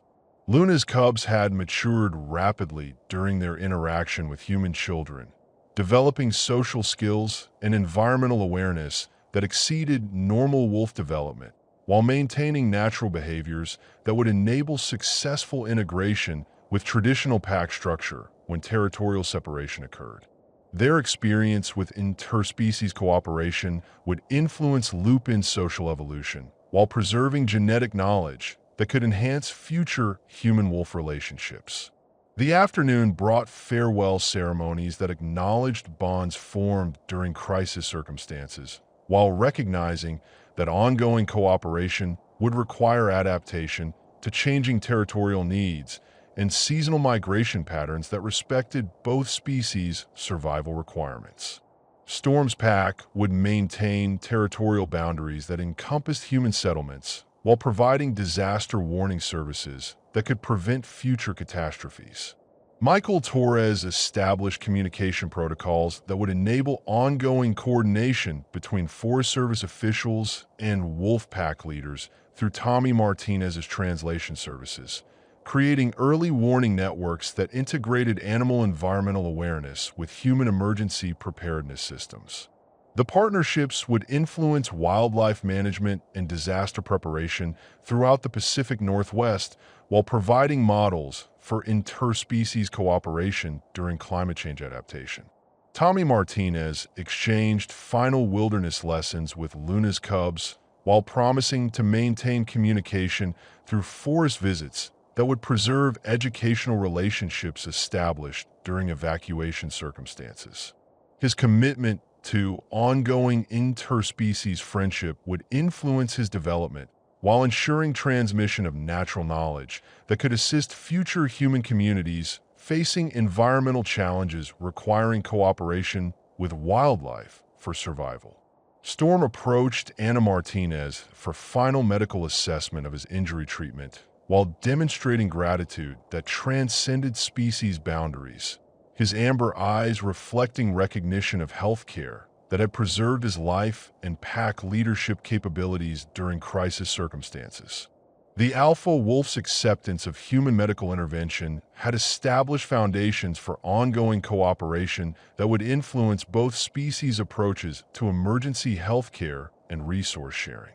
As evening approached, the mixed species community prepared for territorial transitions that would maintain cooperation while respecting natural migration patterns and human settlement needs that required adaptation to environmental circumstances changed by geological forces and climate patterns. The partnerships forged during catastrophe had created relationships that would influence both species throughout their continued adaptation to wilderness survival and technological integration. Luna guided her family toward forest trails that would take them to traditional territorial boundaries while maintaining proximity to human settlements that had become part of their expanded pack management responsibilities. The she-wolf's amber eyes held promise of continued cooperation and disaster warning services that would preserve both species during future environmental challenges requiring interspecies partnership for survival. The path forward remained open, leading into wilderness darkness where human and wolf families would maintain separate but connected lives, their bonds strengthened by shared survival experiences that had redefined the boundaries between civilization and wild nature. Storm's pack disappeared into forest shadows while Tommy Martinez waved farewell to teachers who had provided education that would influence his entire lifetime, creating relationships that challenged every assumption about intelligence, communication, and cooperation between species whose mutual survival might depend on preserving the trust established during 5 desperate days when wolves warned humans of approaching catastrophe and saved lives through natural wisdom that exceeded technological understanding. The stars emerged over a changed world where the covenant between human and wolf had been renewed through crisis cooperation that would influence environmental relationships for generations, establishing precedents for disaster preparedness and interspecies partnership that honored both technological advancement and biological wisdom in facing uncertain futures that would require cooperation for survival in a world where the boundaries between civilization and wild had been forever altered by mutual recognition of shared intelligence and environmental interdependence.